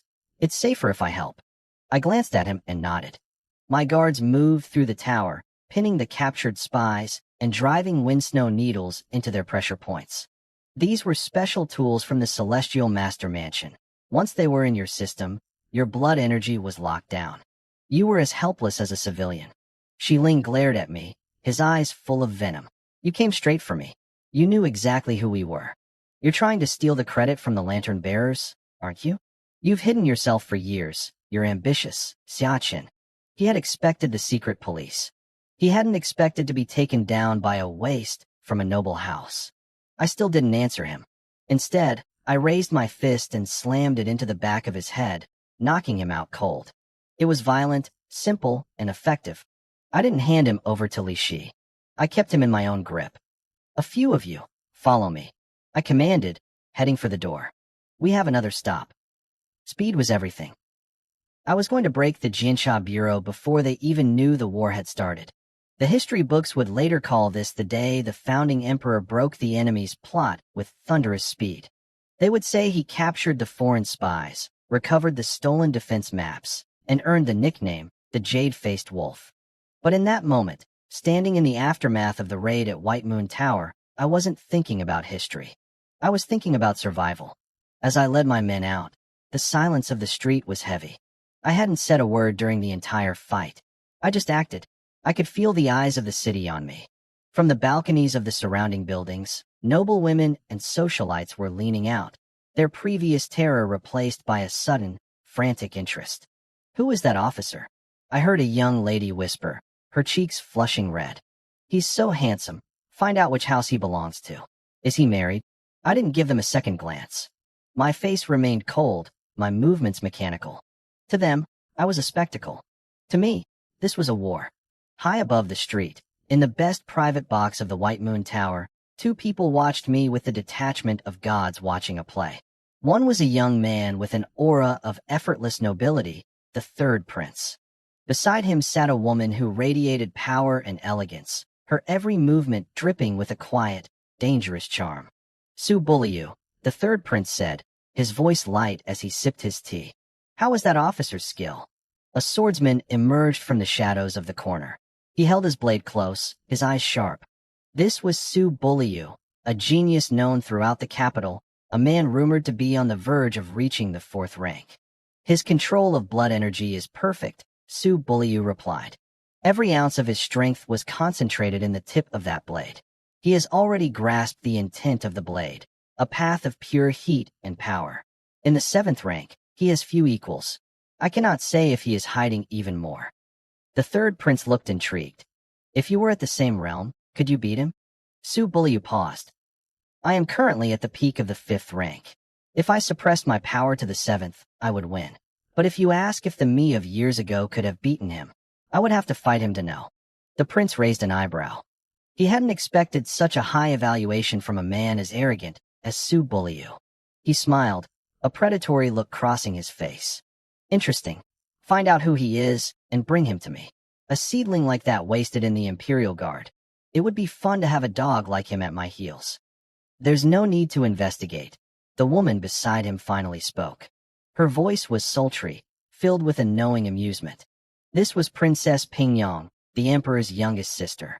Though she wasn't his biological sibling, the emperor had raised her like a daughter and allowed her a level of political influence no other woman possessed.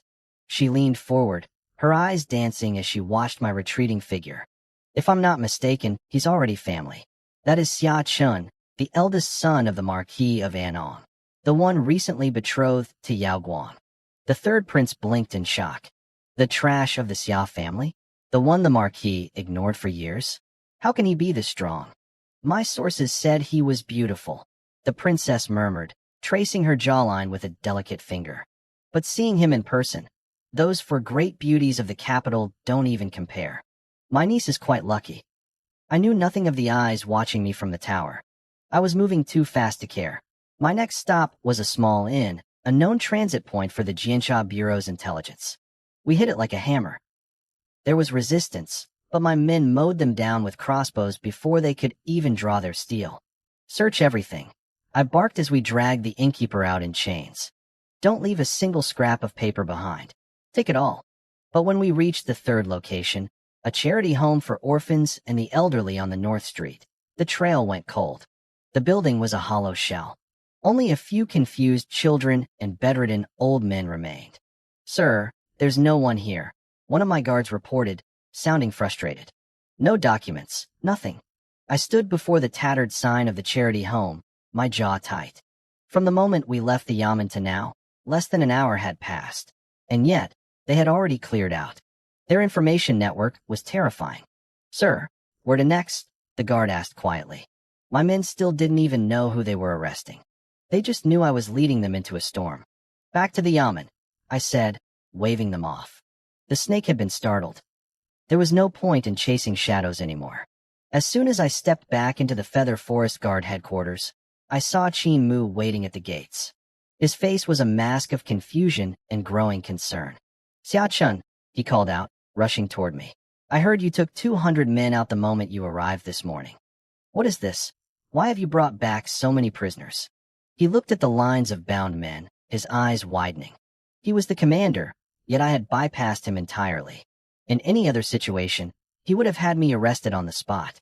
"They are from the Jinsha Bureau," I said, my voice steady despite the adrenaline still coursing through me.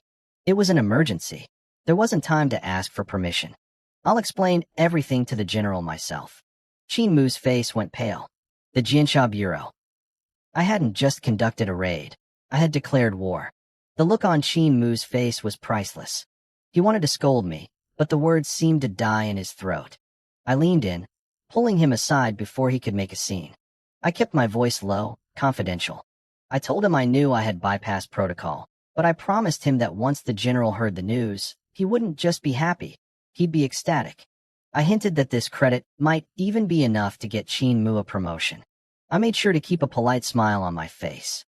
Earlier, I had been the cold-blooded executioner, but now I was the perfect subordinate. Qin Mu was my superior, and I knew how to play the game.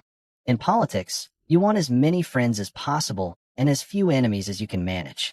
If you unite everyone around you, when the time is right, they'll be the ones pushing you toward the top. Qin Mu's eyes lit up. He opened his mouth to speak, but I cut him off. I told him the prisoners were already secured and there was no rush. I suggested we go see the general together. I wanted him to feel included in the victory. We walked into the office of General Li Wenzhong. When I told him the stolen military defense maps were actually taken by spies from the Jinsha Bureau, he bolted upright, so fast his tea spilled all over his robes. He was stunned. Qin Mu looked just as shocked. Everyone in the capital knew the maps were missing. It was the biggest scandal in the city. The common consensus, even among the elite Tidengren investigators, was that a man named Huang Qingxi had stolen them. Now, I was offering a completely different story. I explained that the men I had just captured were the masterminds behind the theft. I told the general that even if the maps weren't with them, these men were confirmed spies from the enemy state's Jinsha Bureau. Capturing them was a massive win regardless. Li Wenzhong sat back down, trying to compose himself, but a grin was already spreading across his face. If the Jinsha Bureau really had the maps, this was a legendary achievement. If not, it was still a major victory. There was no way to lose. But there was a catch. I asked the general if he could handle the pressure from the Tidengren.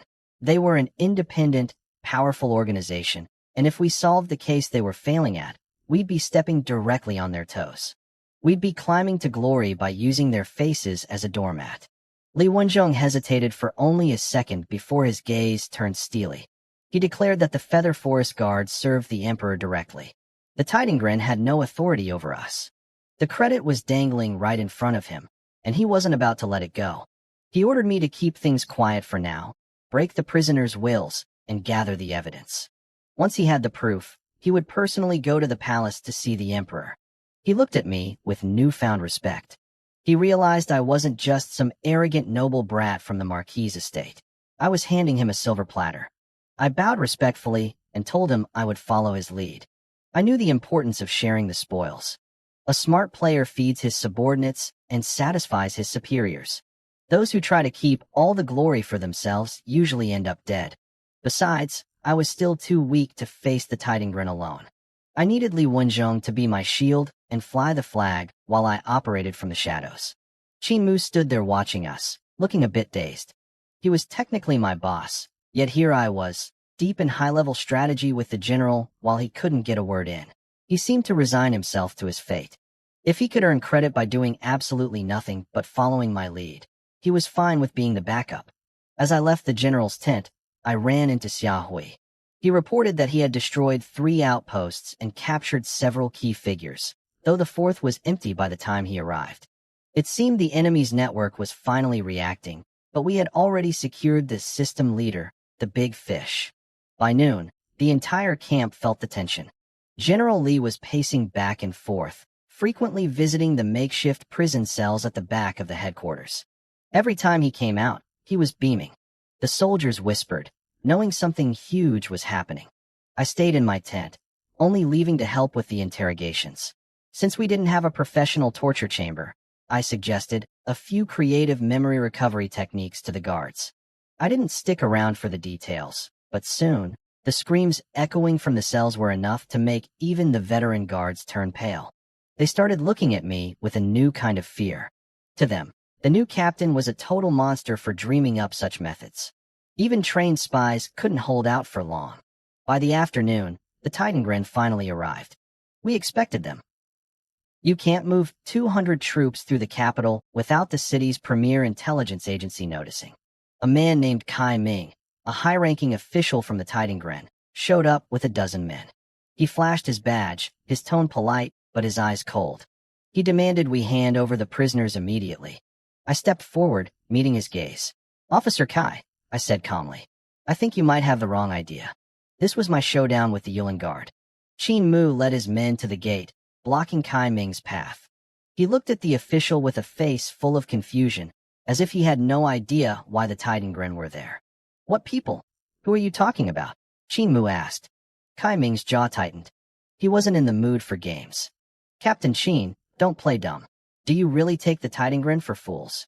He took a step forward, his voice dropping an octave. "I don't have time for this back and forth. Whether you caught foreign spies or common criminals this morning, hand them over. We'll take it from here. I promise my brothers in the Imperial Guard will get their fair share of the credit." It was a demand, not a request. Kai Ming tried to push past, but Qin Mu didn't budge. He stepped up, his expression turning icy. "This is the Imperial Guard headquarters. Even a Titangren official has no right to barge in whenever he pleases." At his signal, the soldiers behind him moved. They formed a human wall, blocking the entrance. Kai Ming's face turned a sickly shade of green. He stared at Qin Mu for a long time, his eyes flashing with silent fury. Finally, he took a deep breath and forced himself to look calm. "Fine, I'll report this to the commander. The Imperial Guard has no authority to detain prisoners like this. We will be filing a formal complaint against you." He turned on his heel and marched away. He knew he couldn't force his way in. Besides, a lowly captain wouldn't dare act this way unless someone powerful was pulling the strings. "Sir, what do we do now?" one of his subordinates asked. "What else can we do?" Kai Ming snapped, kicking a nearby stone in frustration. "I'm just a 1,000-man commander. I can't overturn the world on their turf. We go back and report." Despite his outburst, his mind was racing. The Yulin Guard were willing to offend the Titangren just to keep these prisoners. Was it for the glory? Or was there something else? Then it hit him. The defense maps. That had to be it. Kai Ming had a bad feeling. His agency knew the Imperial Guard had snatched people from the Great Phone Procuratorate, but they didn't know why. My uncle, Xia Qian, and General Li Wenzhong had locked the place down. No one was allowed in or out of the cells. Even for an elite spy agency like the Titangren, getting intel out of the Imperial Guard was nearly impossible without the Emperor's direct order. But the Titangren were terrifying when they had a lead. By that night, they tracked down a group of Procuratorate members who had fled their outposts earlier that morning. After a vigorous interrogation, the truth finally spilled. In the dead of night, Lu Li, the commander of the Titangren, sat bolt upright in his chair. "What? The Procuratorate stole the defense maps?" His subordinate trembled. "That is what the prisoners confessed, sir." Lu Li sank back into his seat, his face pale. He realized they were in deep trouble. His agency had been chasing ghosts for days while the real culprits were right under their noses. If the Emperor found out, he'd look incompetent. Or worse, the Emperor would think he was covering for someone. "Bring me the lead investigator," Lu Li roared. How could he mess this up? He paced the room, then stopped. He needed to move. Fast. "Get my robes. I'm going out." He had been asleep with his concubines, but now he was wide awake. He had to get to the Imperial Guard headquarters. He needed to negotiate with Li Wenzhong. They had to spin this. It couldn't be a failure on the Titangren's part. It had to be a joint operation, where both agencies worked together to catch the thieves. That was the only way to turn a disaster into a promotion. But as he reached the front hall, his butler ran in, looking panicked. "Master, a messenger from the palace is here." Lu Li's heart sank. He was too late. The Imperial Guard had already made their move. I woke up the next morning feeling refreshed. I had stayed late at the headquarters the night before, making sure every piece of evidence linking the Procuratorate to the stolen maps was airtight. The high-level political games weren't my concern yet. I had done my part. I was practicing my forms in the courtyard when a servant appeared at the gate. "Third young master, the head of the house wants to see you." I nodded and headed toward the inner sanctum of the estate. I knew what this was about. My uncle and Li Wenjong had moved with lightning speed to settle the case before anyone could react. Last night, the general had gone to the palace to present the evidence. The news was already spreading. The Yulin Guard had recovered the stolen Northwest defense maps. Their reputation was soaring. I reached the Mingda courtyard, a place with 400 years of history. Every head of the Xia family had lived here. As I walked in, I saw a young man coming out. He was handsome, in his early 20s, and looked sharp. It was my second brother, Xia Xian. He was a captain in the Longwu Guard and one of the rising stars of the family. He stopped and looked at me, his gaze different than usual. It was the first time the Imperial Guard had ever snatched a victory away from the Tidengren, and he knew I was the reason why. "Xiao Chun," he said, nodding. "Go on in. Father is waiting for you." He didn't say much else, but he didn't need to. We had grown apart since I moved to the side courtyard, but there was no real malice between us. I walked into the garden and saw my uncle, Xia Qian, sitting at a stone table. I bowed, then sat down across from him. A maid poured me some tea and quietly retreated. I didn't wait for an invitation. I grabbed a pastry from the table and took a bite. It was delicious. My new life was finally starting to move in the right direction. The pastries on the table were light and sweet. I ate them quickly, treating them as my breakfast. I knew this courtyard well. Before I was 12, I spent most of my time here. Every tree, every blade of grass, and every maid was familiar to me. It was only when I grew older and my pride took over that I moved out to my own small, secluded quarters. My uncle, Xia Qian, watched me eat in silence. His gaze was long and unreadable.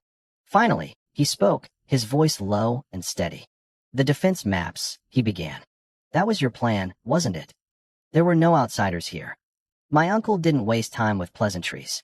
He had received word at dawn that something massive had happened in the palace overnight. "In a way," I said, swallowing a mouthful of pastry and washing it down with tea. But I gave the credit away. I let Li Wenjong take the lead. My uncle nodded, a flicker of approval in his eyes. "You did the right thing. You're just a captain. Entering the political arena with too much light on you is dangerous. It's better to stay in the shadows." He paused, his expression turning grave. "Do you know what happened last night after General Li went to the palace?" I shook my head. Once the arrest was made and the maps were secured, I had gone home. I knew my limits. I didn't follow the aftermath. I couldn't interfere with what came next. "Lu Li has fallen," my uncle said. The words felt like a physical weight dropping into the room. Lu Li had commanded the Tidengren for 26 years. He was the king of shadows, the man who handled the empire's darkest business for the emperor. For a man like that to fall meant a political earthquake was coming. Heads would roll. "Because of the maps?" I asked. "Partly," my uncle sighed. "The theft happened on his watch. That was professional negligence. Then, he targeted the wrong people during the investigation. 2 massive blunders in a row. The emperor stripped him of his command last night." I stayed silent for a moment. I hadn't expected my actions to topple one of the 5 most powerful men in the Great Wu Empire. But as I thought about it, the pieces clicked into place. "The maps were just the spark," I said, looking around the quiet garden. "He's been the emperor's blade for decades. He's done the dirty work and offended everyone in the process. His fall wasn't just about a mistake. It was about every faction in the capital finally finding an excuse to twist the knife at the same time." My uncle's eyes snapped to mine. They became sharp, piercing. He stared at me for several long seconds before slamming his hand on the table. "Silence," he barked. "Watch your tongue." He was scolding me, but his eyes were glowing with a strange intensity. He looked at me as if seeing me for the first time. I could tell what he was thinking. Our family had plenty of warriors, but we lacked people with political instincts. He realized that while I had been cooped up in the estate, I had been watching the world with terrifying clarity. I didn't stop. I wanted him to know exactly how much I understood. Our emperor is brilliant, I continued, my voice calm. But he is also incredibly selfish. For years, he's played the civil officials against the military to keep his own power balanced. He used Lu Li and Princess Pingyang as his shields. They did the killing, they took the blame, and he sat high above on his throne, reaping the rewards. He's a master of the imperial art. My uncle didn't stop me this time. His face was a mask, but he leaned in. What else do you see? I smiled. The Marquis of Anong had survived for 600 years. You don't last that long by being blindly loyal. You last by knowing when to hide and when to move. My uncle and my grandfather had stayed secluded in this estate for years because they knew the emperor was suspicious. The civil officials are the winners here, I said. With Lu Li gone, the balance has shifted. Correct, my uncle said. The Grand Secretary moved personally this time. The emperor sacrificed Lu Li to appease them.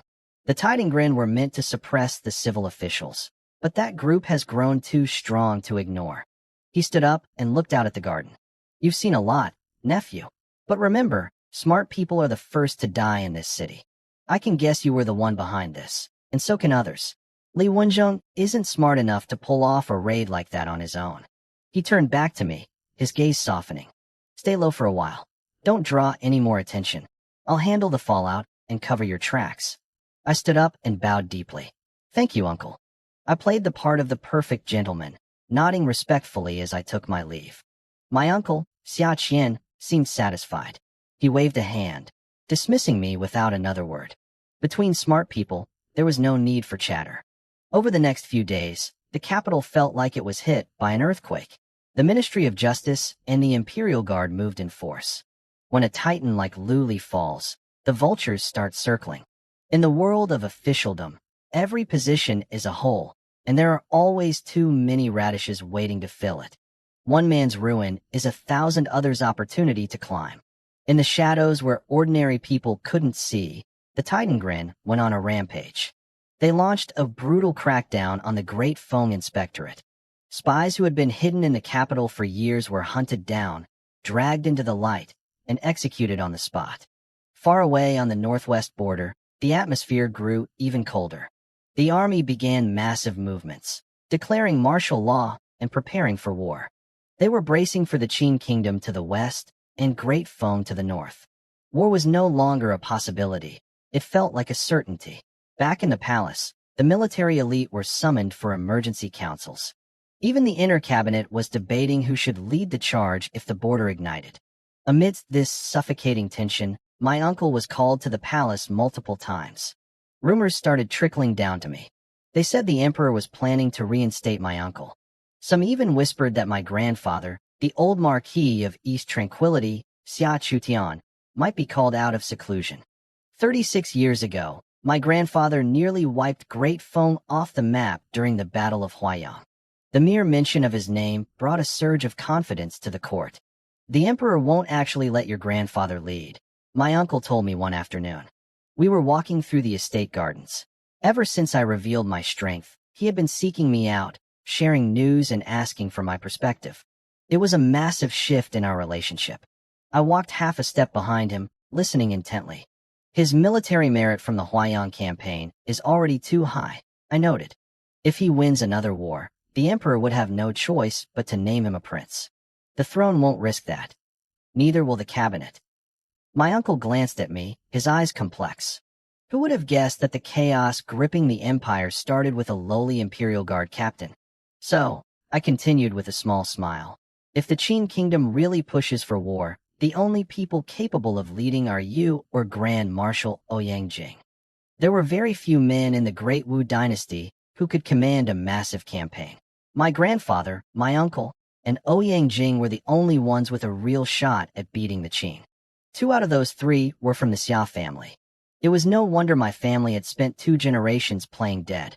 When you hold half the empire's military might in your hands, the emperor doesn't see a hero, he sees a threat. The emperor has already ordered your father to end the fighting in the eastern wastelands quickly, my uncle said, his voice heavy. Fighting on two fronts is too much pressure. If the war drags on, the Qin will definitely strike. And the emperor will never let me and your father hold command at the same time. My father, Xia Yuan, currently held over 100,000 troops in the east. If a new war broke out, another 300,000 would be mobilized. That would put nearly half of Great Wu's total military force under Xia family control. No ruler would ever gamble on that kind of loyalty. I stayed silent. It sounded like my parents would be returning from the eastern wastelands sooner than I expected. The tension in the city only grew. The Tidingren confirmed that Great Phone was moving troops near the border. The inner cabinet held meeting after meeting deep into the night. But amidst the war talk, another major event shook the capital. A new commander of the Tidingren was appointed. His name was Ma Song. The news caught everyone off guard. Ma Song had always been a nobody, leading the smallest of the 8 departments within the Tidingren. But while everyone else fell with Lu Li, he had somehow stayed on his feet and snatched the top prize. I didn't spend much time thinking about him. The Tidingren weren't my concern yet. I was waiting for my reward. The map incident was settling down, and it was time for me to reap the benefits. Based on the timing, my promotion should arrive within a day or 2. There was one other thing I was tracking. The night after I left the Qingya Pavilion, the entire place burned to the ground. Nothing was left but ash and charred bones. The city's elite were heartbroken, mourning the loss of their goddess, the beautiful Qingya. Such a shame about Lady Qingya, Xiaqian sighed. He was walking behind me, a deep-fried dough stick in one hand and a cup of soy milk in the other. He had been there with me that night and was clearly affected by her death. I didn't look back. I took a bite of a steamed bun, the savory juices exploding in my mouth. It was good, though I found myself craving a bowl of spicy rice noodles instead. Hard to find a good bowl in this part of the capital. I swallowed the bite and spoke calmly. Everyone has their own fate. Some people are dead, but they're still walking around. Others are alive, but they might as well be dead. Xia Qian scratched his head, clearly lost by my philosophy. I didn't bother explaining. I didn't believe for a second that Qingya was dead. She was a smart woman. She knew that after the fall of Lu Li, all eyes would eventually turn to the place where the intel came from. To protect herself, she used the fire to erase her identity completely. I glanced at my system interface. A small red dot was pulsing on the map. I had lied to her that morning. My blood didn't have any tracking properties. I was a martial artist, not a sorcerer. But I had the system. I had spent these past few days wandering the city, mapping out 95% of the capital. The moment I marked her in the system, she was mine. The map showed her hiding in the western district of the city. I wasn't going to hunt her down just yet. As long as she stayed in the capital, she couldn't escape my grasp. I planned to find a time deep in the night to give Qingya a surprise. She had no idea I could see her every move on my map. I returned to the Yulin Guard headquarters. The moment I stepped into my military tent, Qin Mu approached me with a mysterious look on his face. "What brings the captain here in person?" I asked with a smile. I didn't get up. "What's with the captain talk?" He laughed, his face wrinkling with a genuine grin. "If you don't mind, just call me Old Qin." He sat down beside me and poured himself a cup of tea. He wasn't the stiff, serious officer I had first met. Solving the case had changed our relationship. We were allies now. "After this, you might be promoted directly to captain," Qin Mu said, exhaling a long breath after a sip of tea. "We'll be the same rank." He looked at me with a hint of envy. I was 17. He was 35. To be equals at my age was unheard of. It meant my future was limitless. "The military defense map case is settled then?" I asked. I knew the harvest was coming. The capital had been obsessed with the Northwest military situation lately, but the high officials hadn't forgotten the map. The Yulin Guard had cracked the case. That meant rewards. "Congratulations, Captain," I said, raising my teacup like it was wine. "Haha, you're the one who deserves the top credit," Qin Mu replied. "The general has already reported your deeds. You'll be a captain at the very least." He sighed. If I weren't so young, my contribution, destroying the Great Phoenix Inspection Manners Network, would have earned me an even higher rank. Still, a 17-year-old rank 5 captain was a rarity in the 800-year history of the Great Wu dynasty. The general might be transferred to the Longwu Guard soon. Qin Mu continued, his voice dropping. He'll be the great general there. I might follow him. That would leave an opening for you here. The Longwu Guard was different from us. We only had 3,000 men and handled city security. They had 6,000 elites. They guarded the inner palace and the emperor himself. Their great general held immense power and reported directly to Emperor One. Is the news reliable? I asked. The decree hasn't dropped, but the general has visited the palace twice in 2 days. It's almost a certainty. My mind began to race. A change in position meant a reshuffle of power. If Li Wenzhong was taking over the Longwu Guard, he was definitely the emperor's trusted confidant. My previous hunch was right. Qin Mu leaned in closer, checking the surroundings. The previous Longwu general got too close to the crown prince, he whispered. He didn't need to finish the sentence. I understood perfectly. The Longwu general was the emperor's bodyguard. If a bodyguard gets cozy with the heir, it's a threat. The relationship between an emperor and his prince was always a balance of legacy and competition. I filed this away. The emperor didn't trust the crown prince. That's why he supported the third prince, to maintain a balance. This struggle was exactly what would lead to the bloody coup in 5 years. I felt a spark of excitement. The political stage was getting crowded, and I wanted my turn to dance. That afternoon, I stayed in my tent. I didn't go out to patrol the streets. Everyone knew the promotion decrees were coming. I spent the time reading a famous book on military strategy. Even though I had read it before, the insights were still valuable. Sir, a voice called from outside. Enter, I said without looking up. Li Shi walked in. He stopped for a moment, looking at me with a dazed expression. I had taken off my armor and wore simple robes, my hair pinned up casually. I suppose I looked more like a scholar or a wandering immortal than a soldier. What is it? I asked calmly. The general wants to see you, sir. It's likely good news. Li Shi lowered his head, not daring to look at me anymore. He told me later that I looked like I was about to ascend to the heavens. I understand. You may go. I waved him off. As the critical moment approached, my heart grew strangely still. I stood up, straightened my robes, and walked toward Li Wenzhong's tent. When I entered, I saw the general sitting at his desk. He was reading the exact same book I had been, the Nanyang Military Strategy. The strategy says, a general must have a clear heart to devise a plan and a stern spirit to discipline an army, Li Wenzhong said without looking up. What follows? To be a leader, one must maintain absolute reason regardless of joy or sorrow, I answered instantly. It was the opening line of the book. Li Wenzhong put the book down and smiled. You have great composure. You truly are a son of the Xia family, a lineage of famous generals. He told me he had been watching me. While the capital was in an uproar, I hadn't come to him once to beg for news or ask about my reward. I had the patience of an old man, not a teenager. I trust you, General, I said, sitting down as he gestured. I did my job. I only had to wait for the result. I told you, call me uncle when we're in private, he said with a wave of his hand. Are you curious about your reward?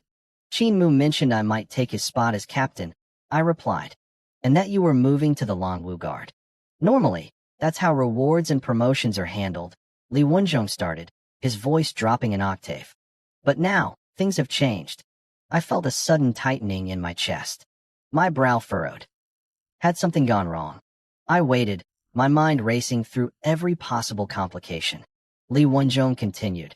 It's confirmed that Qin Mu and I are moving to the Longwu Guard. But the issue is you, Xia Chun. I looked at him, genuinely surprised. I had assumed the delay was due to some political pushback against Li Wenzhong's own promotion to Great General of the Longwu Guard. I never expected the obstacle to be me. The original plan was to promote you to Commandant, Li Wenzhong said, giving me a long, searching look. But the Emperor himself stepped in. The Emperor? I repeated. My eyes sharpened. I hadn't expected the man at the very top to personally interfere with a mid-level military appointment. Don't worry too much, Li Wenzhong said, taking a slow sip of his tea. He actually smiled. He didn't say you couldn't be a commandant. He just said there was no rush. He thinks young people need to be tempered and polished more. He seemed amused. I realized it was because he finally saw a crack in my composure. Until now, I had been acting more like a seasoned veteran than a teenager, and I think it had unnerved him. Seeing me surprised made me seem human again. It's actually a good thing, Li Wenjong said, patting my shoulder. There are thousands of officials in this court, but only a handful ever catch the emperor's eye. Now go get ready. You're coming to the palace with me. To the palace? The emperor wants to see you personally, Li Wenjong said, his expression turning solemn. This was big. For years, the emperor had rarely attended court. Most officials only saw his face once a year at the annual assembly. He usually communicated through the grand secretaries of the inner cabinet. For him to summon me personally was a massive signal to the rest of the world. Either I was being groomed for something great, or I was being watched very closely. Even Li Wenjong couldn't guess which one it was. I understand, I said, taking a deep breath. I forced myself to be calm. I had performed a great service for the empire, and I was the future son-in-law. Emperor Wen wasn't going to eat me alive. Half an hour later, we were in a carriage heading toward the heart of the inner city. The emperor has reigned for over 50 years, Li Wenjong whispered, giving me a crash course in palace etiquette. For much of that time, he stayed away from women. He spent 20 years obsessed with Buddhism and another 10 with Taoism. It was only after his ministers begged him to produce heirs that we got the crown prince and the others. He warned me that since the birth of his children, the emperor had become even more unpredictable. Nobody could read his mind anymore. When you face him, don't have too many thoughts of your own, he cautioned. Just listen and answer. I nodded, piecing together a profile of the man. Emperor Wen was a complicated figure. Under his rule, the Great Wu dynasty had grown incredibly powerful. He had nearly wiped out the Great Feng Empire 36 years ago and pushed our borders hundreds of miles south 20 years ago. Now, the war with the Eastern demons was ending. On the surface, we were the strongest nation under heaven. But I knew the truth. Constant warfare had bled the people dry. Internal tensions were at a breaking point. Without the future empress stepping in, this empire would collapse in 5 years during the bloody coup. We were at the peak, but the only way left was down. The carriage jerked to a stop in front of a massive, towering wall. We're here, Li Wenjong said. We stepped out. Armored soldiers stood guard everywhere. 2 men approached us immediately. Lordly, the soldiers said, saluting. They were from the Longwu Guard. Rumors had already spread that their current general was falling and Li Wenjong was taking over. They were eager to show respect. Search us, Li Wenjong said, holding out his arms. I need to enter the palace. Even the highest officials had to be searched. It was the law. The soldiers did a quick, respectful pat-down and waved us through. I followed Li Wenjong in silence, my eyes scanning everything. We passed through a gate with 3 large characters carved above it, the White Tiger Gate. My blood ran cold. In 5 years, this was where the coup would start. The third prince would lead his army through this exact gate, turning the palace into a slaughterhouse. I looked at the walls. They were reinforced with magical arrays and lined with heavy crossbowmen. It was an impregnable fortress. The only way the third prince could have taken it was if someone opened the gate from the inside. He must have already bought off the commanders here. An old eunuch led us deeper into the palace. As we walked, the sheer scale of the place hit me. Glazed tiles shimmered in the sun. Elaborate carvings of mythical beasts sat on every roof corner, watching us. It had 800 years of history baked into every brick. Generally, you may take the prince consort inside, the old eunuch said with a polite smile. He didn't have the typical arrogance of a palace official. Thank you, Eunuch Ma, Li Wenjong replied casually. I reached into my sleeve and pulled out a silver ingot, sliding it into the old man's hand. His eyes lit up for a second, but he quickly tried to push it back. I am just a servant. I couldn't possibly take the prince consort's money, he stammered. He was a smart one. He knew I wasn't just any fiancé. I was a xia, and the emperor had summoned me personally. He didn't want to overstep. You've been waiting for us a long time, I said with a small smile, closing his fingers over the silver. It's just a little something for some wine. I stuffed the silver ingot directly into Eunuch Ma's belt and gave him a quick wave before turning toward the palace. I could feel his eyes on my back. He was a man who ran errands for the emperor but held no real power. The high-ranking officials he usually dealt with never treated him with respect, let alone cared how long he'd been waiting in the sun. To him, That silver wasn't just money. It was a rare moment of being seen as a human being. I followed Li Wenjong through a long, echoing corridor that opened into a massive hall. Before I could even take in the surroundings, Li Wenjong grabbed my arm and pulled me down into a kneel. "Rise," a voice echoed. It was ethereal, drifting through the hall so that I couldn't tell exactly where it was coming from. I looked up. In the center of the hall, an old man sat cross-legged on the floor. He wore a simple Taoist robe, but a string of Buddhist prayer beads hung around his neck. His hair was a dull white, and he kept his back to us, hiding his face. This was the man who controlled the entire Great Wu Empire, Emperor One. "This is the Long Wu Guard token," the emperor said, his voice calm as if he were deep in meditation. "Take it. Report for duty tomorrow." As he spoke, a strange energy rippled around him.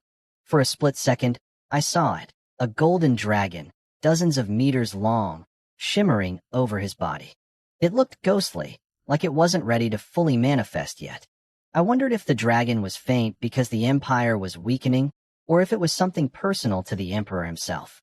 Beside me, Li Wenjong hit the floor with a loud thud, his voice trembling with excitement. "This subject thanks your majesty. I will not fail your trust." "Leave us," the emperor said, waving a hand like an immortal dismissing a cloud. Li Wenjong stood up. As he passed me, he gave me an encouraging look, silently telling me not to be nervous. Then, the heavy doors closed. I was alone with the most powerful man in the world. Incense smoke swirled through the air. The room was so quiet I could hear my own heartbeat. I didn't speak. I just waited. I knew that in this game, patience was survival. "Sit," the emperor finally said after a long silence. "Thank you, your majesty," I replied. I performed a formal kowtow before finding a seat nearby. "Your personality is nothing like the Marquis of Anong," he remarked, still keeping his back to me.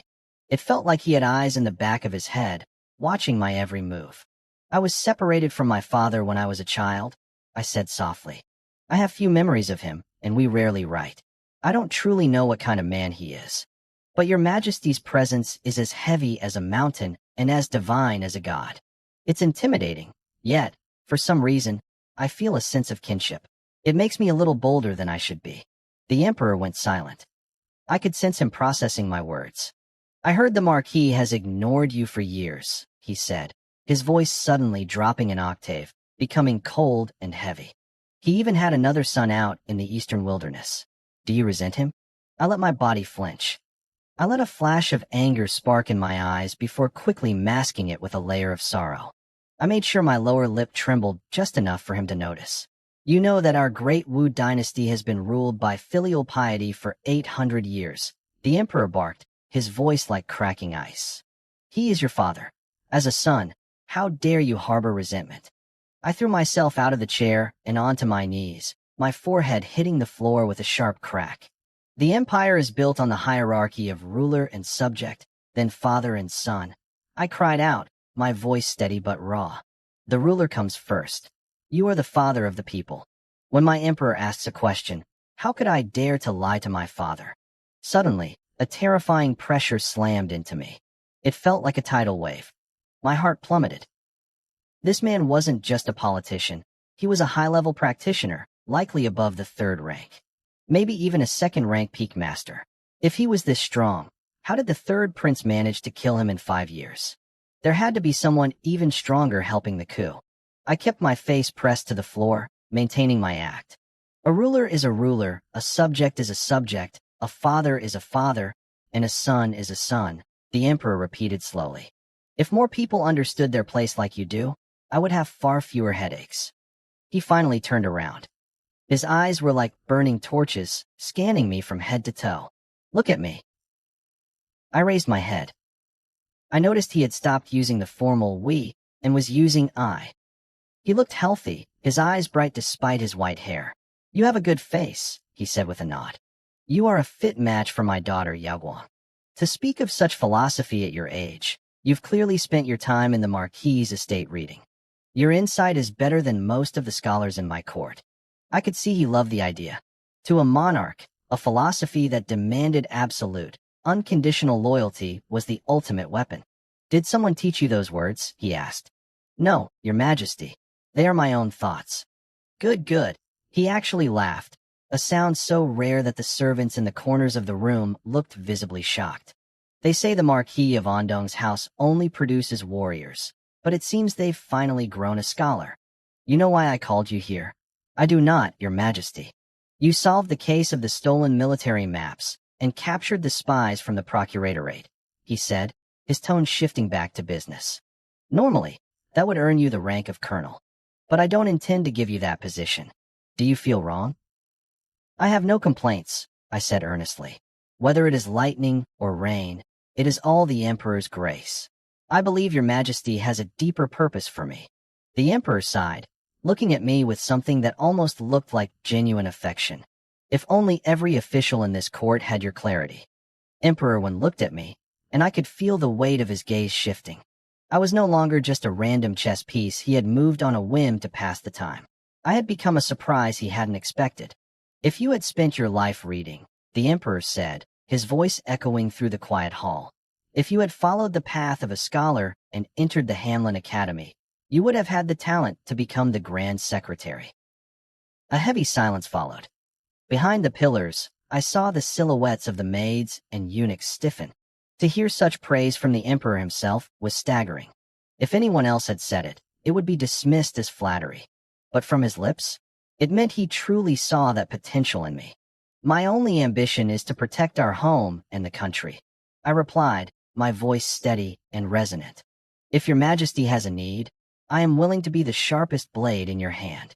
Even if my blood must stain the battlefield, I will not regret it. I was pouring every ounce of acting talent I had into this performance. I spoke with such conviction that, for a second, I almost believed my own lies. To die on the battlefield, the Emperor murmured, savoring the tragic weight of the words. He looked at me with a trace of regret. It really is a waste for you to practice martial arts. But you're right. I do have a great use for you. With your intelligence, staying in the Imperial Guard is a waste of talent. I want you to join the Lantern Bearers. He had decided. In his mind, I was a loyal son-in-law who was already at odds with my own father, the Marquis of Andong. I was the perfect tool. The Lantern Bearers? I asked, feigning confusion. Are you unwilling? He countered. Your Majesty, wherever you send me, I will go with my whole heart, I said, letting a flash of excitement cross my face. I looked exactly like a hot-blooded youth eager to prove himself to his king. The Emperor nodded, satisfied. The 9 divisions of the Lantern Bearers are currently missing a chief. You will take the position of acting chief. Your Majesty, I fear my experience is too shallow for such a rank, I said, hesitating. The chief of a Lantern Bearer division was a 4th-rank official. I was currently a 7th-rank colonel. Jumping 3 levels in one go was unheard of. It broke every rule in the book. I'm sending you there. No one will dare to object, the Emperor said, his voice turning sharp and authoritative. And it is only acting for now. I am sending you there because I have a specific mission for you. I straightened my back, my face flushing with feigned intensity. What is the mission, sire? Even if I have to climb a mountain of swords or walk through a sea of fire, I will complete it or die trying. I deserved an award for this. If there were Oscars in this world, I'd be taking one home tonight. The Emperor gestured for me to calm down. There is no need for such dramatics. You saw through the Procuratorate schemes, so I know you have wit. I want you to enter the Lantern Bearers and assist Ma Song. Your goal is to uproot the remnants of Lu Li's faction. His eyes locked onto mine, searching for any flicker of hesitation or deceit. I waited a beat, then looked up slowly. Is that all, Your Majesty? I asked quietly. What else do you think there is? He asked, his tone playful yet distant. Your Majesty summoned me personally, I said boldly, meeting his gaze. I assume there is something else you need me to do. You really are clever, the Emperor said, his voice softening. For a moment, he looked like an ordinary old man, though the aura of power never truly left him. Stand up. I do have one more thing. I stood and took a seat where he indicated. Once you enter the Lantern Bearers, he said, his voice dropping, your primary task is to find the mole. There is a spy from the Imperial City Court's Procuratorate hidden deep within the organization. The Lantern Bearers have been infiltrated. I let the shock show on my face. Infiltrated might be too strong a word, but there is a traitor, the emperor said, narrowing his eyes. And their rank is likely high. Otherwise, Luli wouldn't have made such a stupid mistake as targeting the wrong person for the military maps. I will find the truth within 3 months, I promised, cupping my fists. 3 months? You're very confident. I do not joke in front of the emperor, I replied firmly. Good. I will wait for your news. The emperor flicked his wrist, and a white gold medallion drifted through the air toward me. Report for duty tomorrow. Since the case is urgent, I grant you permission to choose a few men from the Imperial Guard to take with you. With a wave of his hand, he dismissed me. I bowed with textbook precision, showing every ounce of respect required. Later, inside the carriage, I sat opposite Li Wenjong. The silence stretched between us until I finally broke it. Uncle, don't you want to know what the emperor said to me? Li Wenjong didn't even open his eyes. The emperor asked me to leave so he could speak to you in private. Why would I ask? He gave me a heavy responsibility, I said. He's sending me to the lantern bearers as a chief of the 9 divisions. Li Wenjong's eyes snapped open. The shock in them lingered for a long time before fading. What? After Luli fell, 2 chiefs went down with him. But Luli ruled that place for 20 years. His influence is everywhere. The emperor is sending you there to help the commander, Ma Song, clean house. A bloodbath is coming. He leaned his head against the carriage wall, looking tired. For 20 years, everyone saw Lu Li's glory. Who would have thought it would vanish in an instant? The lantern bearers held too much power. Lu Li became too arrogant, planting his own people everywhere until they knew only Lord Lu and forgot the emperor. His fall wasn't just about the maps. It was inevitable. I looked out the window at the passing shadows. Lu Li's defeat started with the maps, but the root was always the emperor's will. The maps were just the spark. Li Wenjong looked at me deeply, realizing I was far more clear-headed than he had imagined. To serve a king is to live with a tiger. Favor is a gift, but it's also a trap. One wrong step, and you fall into the abyss. First it was Lu Li, now it's Ma Song, and me, and eventually you. We sat in silence, 2 men caught in the same swirling vortex of power, watching the world move toward an uncertain fate. I didn't expect this. Li Wenjong had always been a cautious man, the very definition of a traditional, disciplined general. Yet here he was, pouring his heart out to me. He was about to become the great general of the Dragon Guard, one of the emperor's most trusted inner circle. Aren't you afraid I'll tell the emperor what you just said? I asked, my lips curling into a faint, knowing smile. Li Wenjong leaned back, looking at me with steady, calm eyes. I've known you only a short time, and I can't say I know your soul. But I'm a good judge of character. I don't see fear or reverence in your eyes. Not when you look at me, and not even when you speak of the emperor. He paused, his voice dropping an octave. I am not as loyal as I appear. And neither are you. We are the same kind of person. I stayed silent, letting his words hang in the air. Listen, I think highly of you. As long as you don't make any massive blunders, you might be the one to break the centuries-old rule that prevents imperial in-laws from holding real power. If that day comes, I might be the one relying on you. Consider this my early investment. He smiled, raised his teacup toward me in a silent toast, and drained it in one go. I sat in silence for a long time before finally raising my own cup to return the gesture. They say the truly wise often appear foolish, I said with a laugh. People say the court officials are the smartest men alive, but if you had chosen the path of a scholar instead of a soldier, your achievements wouldn't fall short of theirs. It's almost a pity you're a general. Li Wenjong shook his head with a sigh. In this capital, the waters are deep and full of monsters. Between the emperor and the clouds, the soaring nobles, the predatory henchmen, and the politicians hiding in the shadows. Who among them isn't brilliant? In a place like this, how can one not be careful? It's like walking on thin ice. His gaze sharpened as it landed on me again. But you are the most intelligent junior I've seen in years. Uncle, please, I cut him off, waving my hand. Let's stop praising each other. It's getting embarrassing. The carriage rolled on. We both lapsed into our own thoughts, the only sound being the rhythmic thud of hooves. Then, out of the quiet, Li Wenjong spoke again. If there comes a day when I fall from grace, will you protect my family? I looked at him, my expression turning grave. There was a sudden weight of sorrow in his eyes that hadn't been there before. He wasn't just being paranoid. He was being realistic. "Why so pessimistic, uncle?" I asked softly. "Do you know how many great generals of the Dragon Guard we've had in the last 50 years? His voice was eerily calm. 8. And 5 of those were in the last 20 years alone. I felt a chill. 5 generals in less than 20 years. That wasn't a promotion, it was a death sentence. The Emperor is becoming harder to read, Li Wenjong whispered. His suspicion grows every day. The only general who had a good ending was Zhao Chong, 30 years ago. He actually got to retire. Every single one since then has had their family estate seized and their lineage wiped out. I nodded solemnly. I understood now. Li Wenjong wasn't just betting on me. He was betting on the Marquis of Andong's house behind me. He knew his time at the top might only last 4 years. He was securing a future for his family by showing me his weakness, giving me a handle on him as a gesture of sincerity.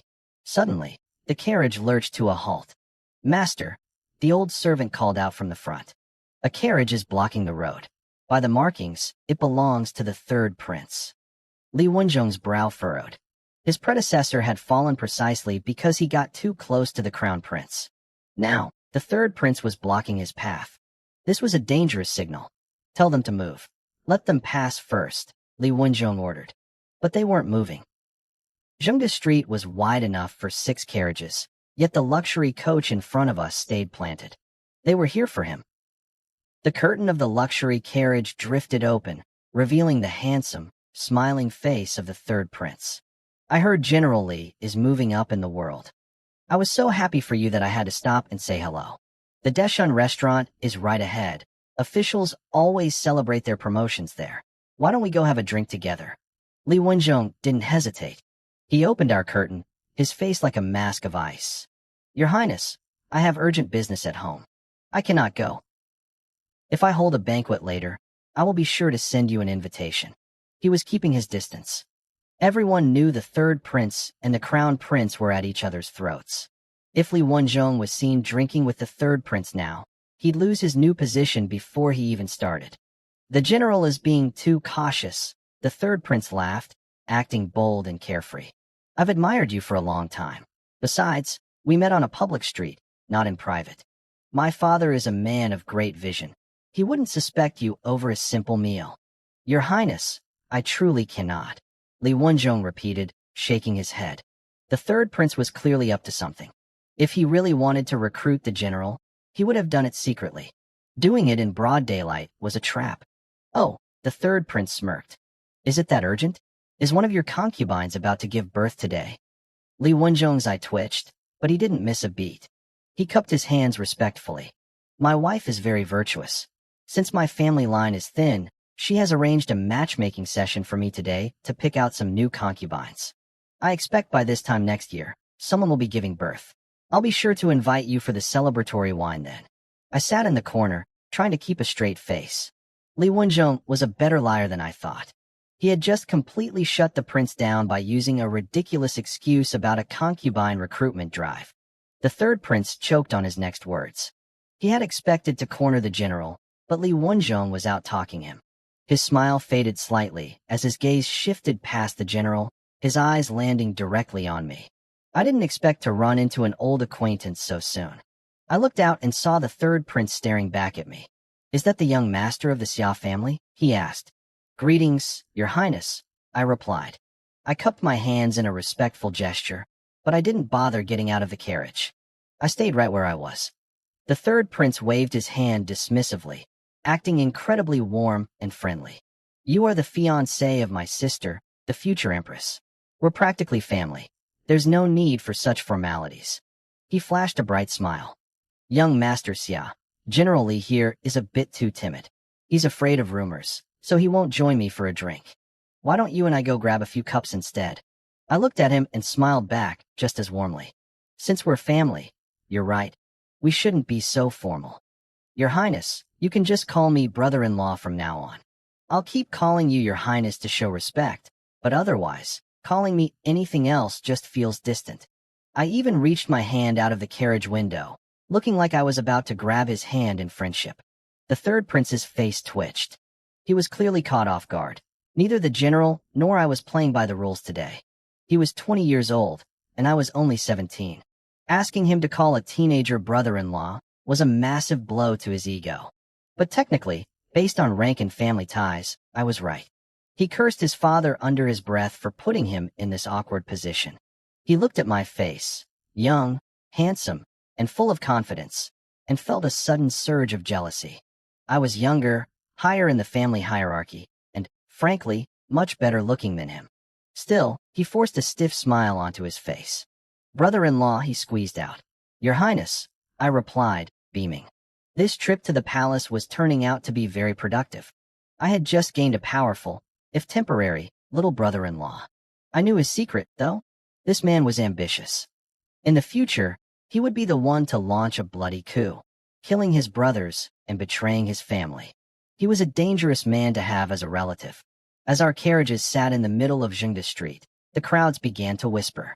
Peddlers and shopkeepers stopped to watch. They recognized the third prince's carriage and the carriage of General Li. Rumors were already flying. People were sending messages back to their masters, sensing the shifting political winds. I leaned back and looked at the prince one last time. "Your Highness, your brother-in-law has things to do at home. Unlike the general, I don't have concubines waiting to give birth or matchmaking sessions to attend. I'm completely devoted to your sister. You can rest easy on that. Let's catch up another day." I dropped the curtain before he could respond.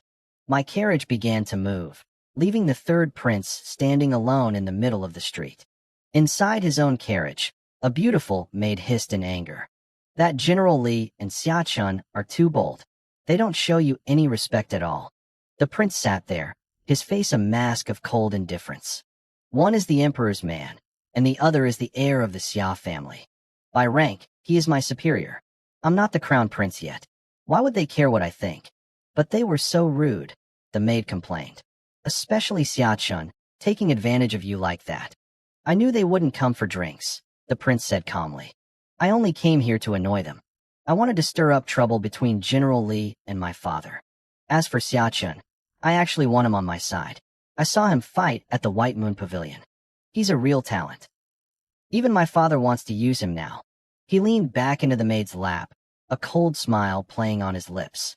"He's younger than me, and calling him brother-in-law is humiliating, but if it gets me the support of the Marquis of Anong, it's worth it. With that military power in my hands, it won't matter if I'm the crown prince or not." He closed his eyes, his voice turning bitter. "My father has been obsessed with immortality for 50 years. He treats me like a pawn to balance the crown prince's power. He will never give me the throne, no matter how good I am. I am just a tool to him." His voice went ice cold. "If he wants me to be a tool, I'll be one. He thinks he's a god who can control everything. We'll see about that."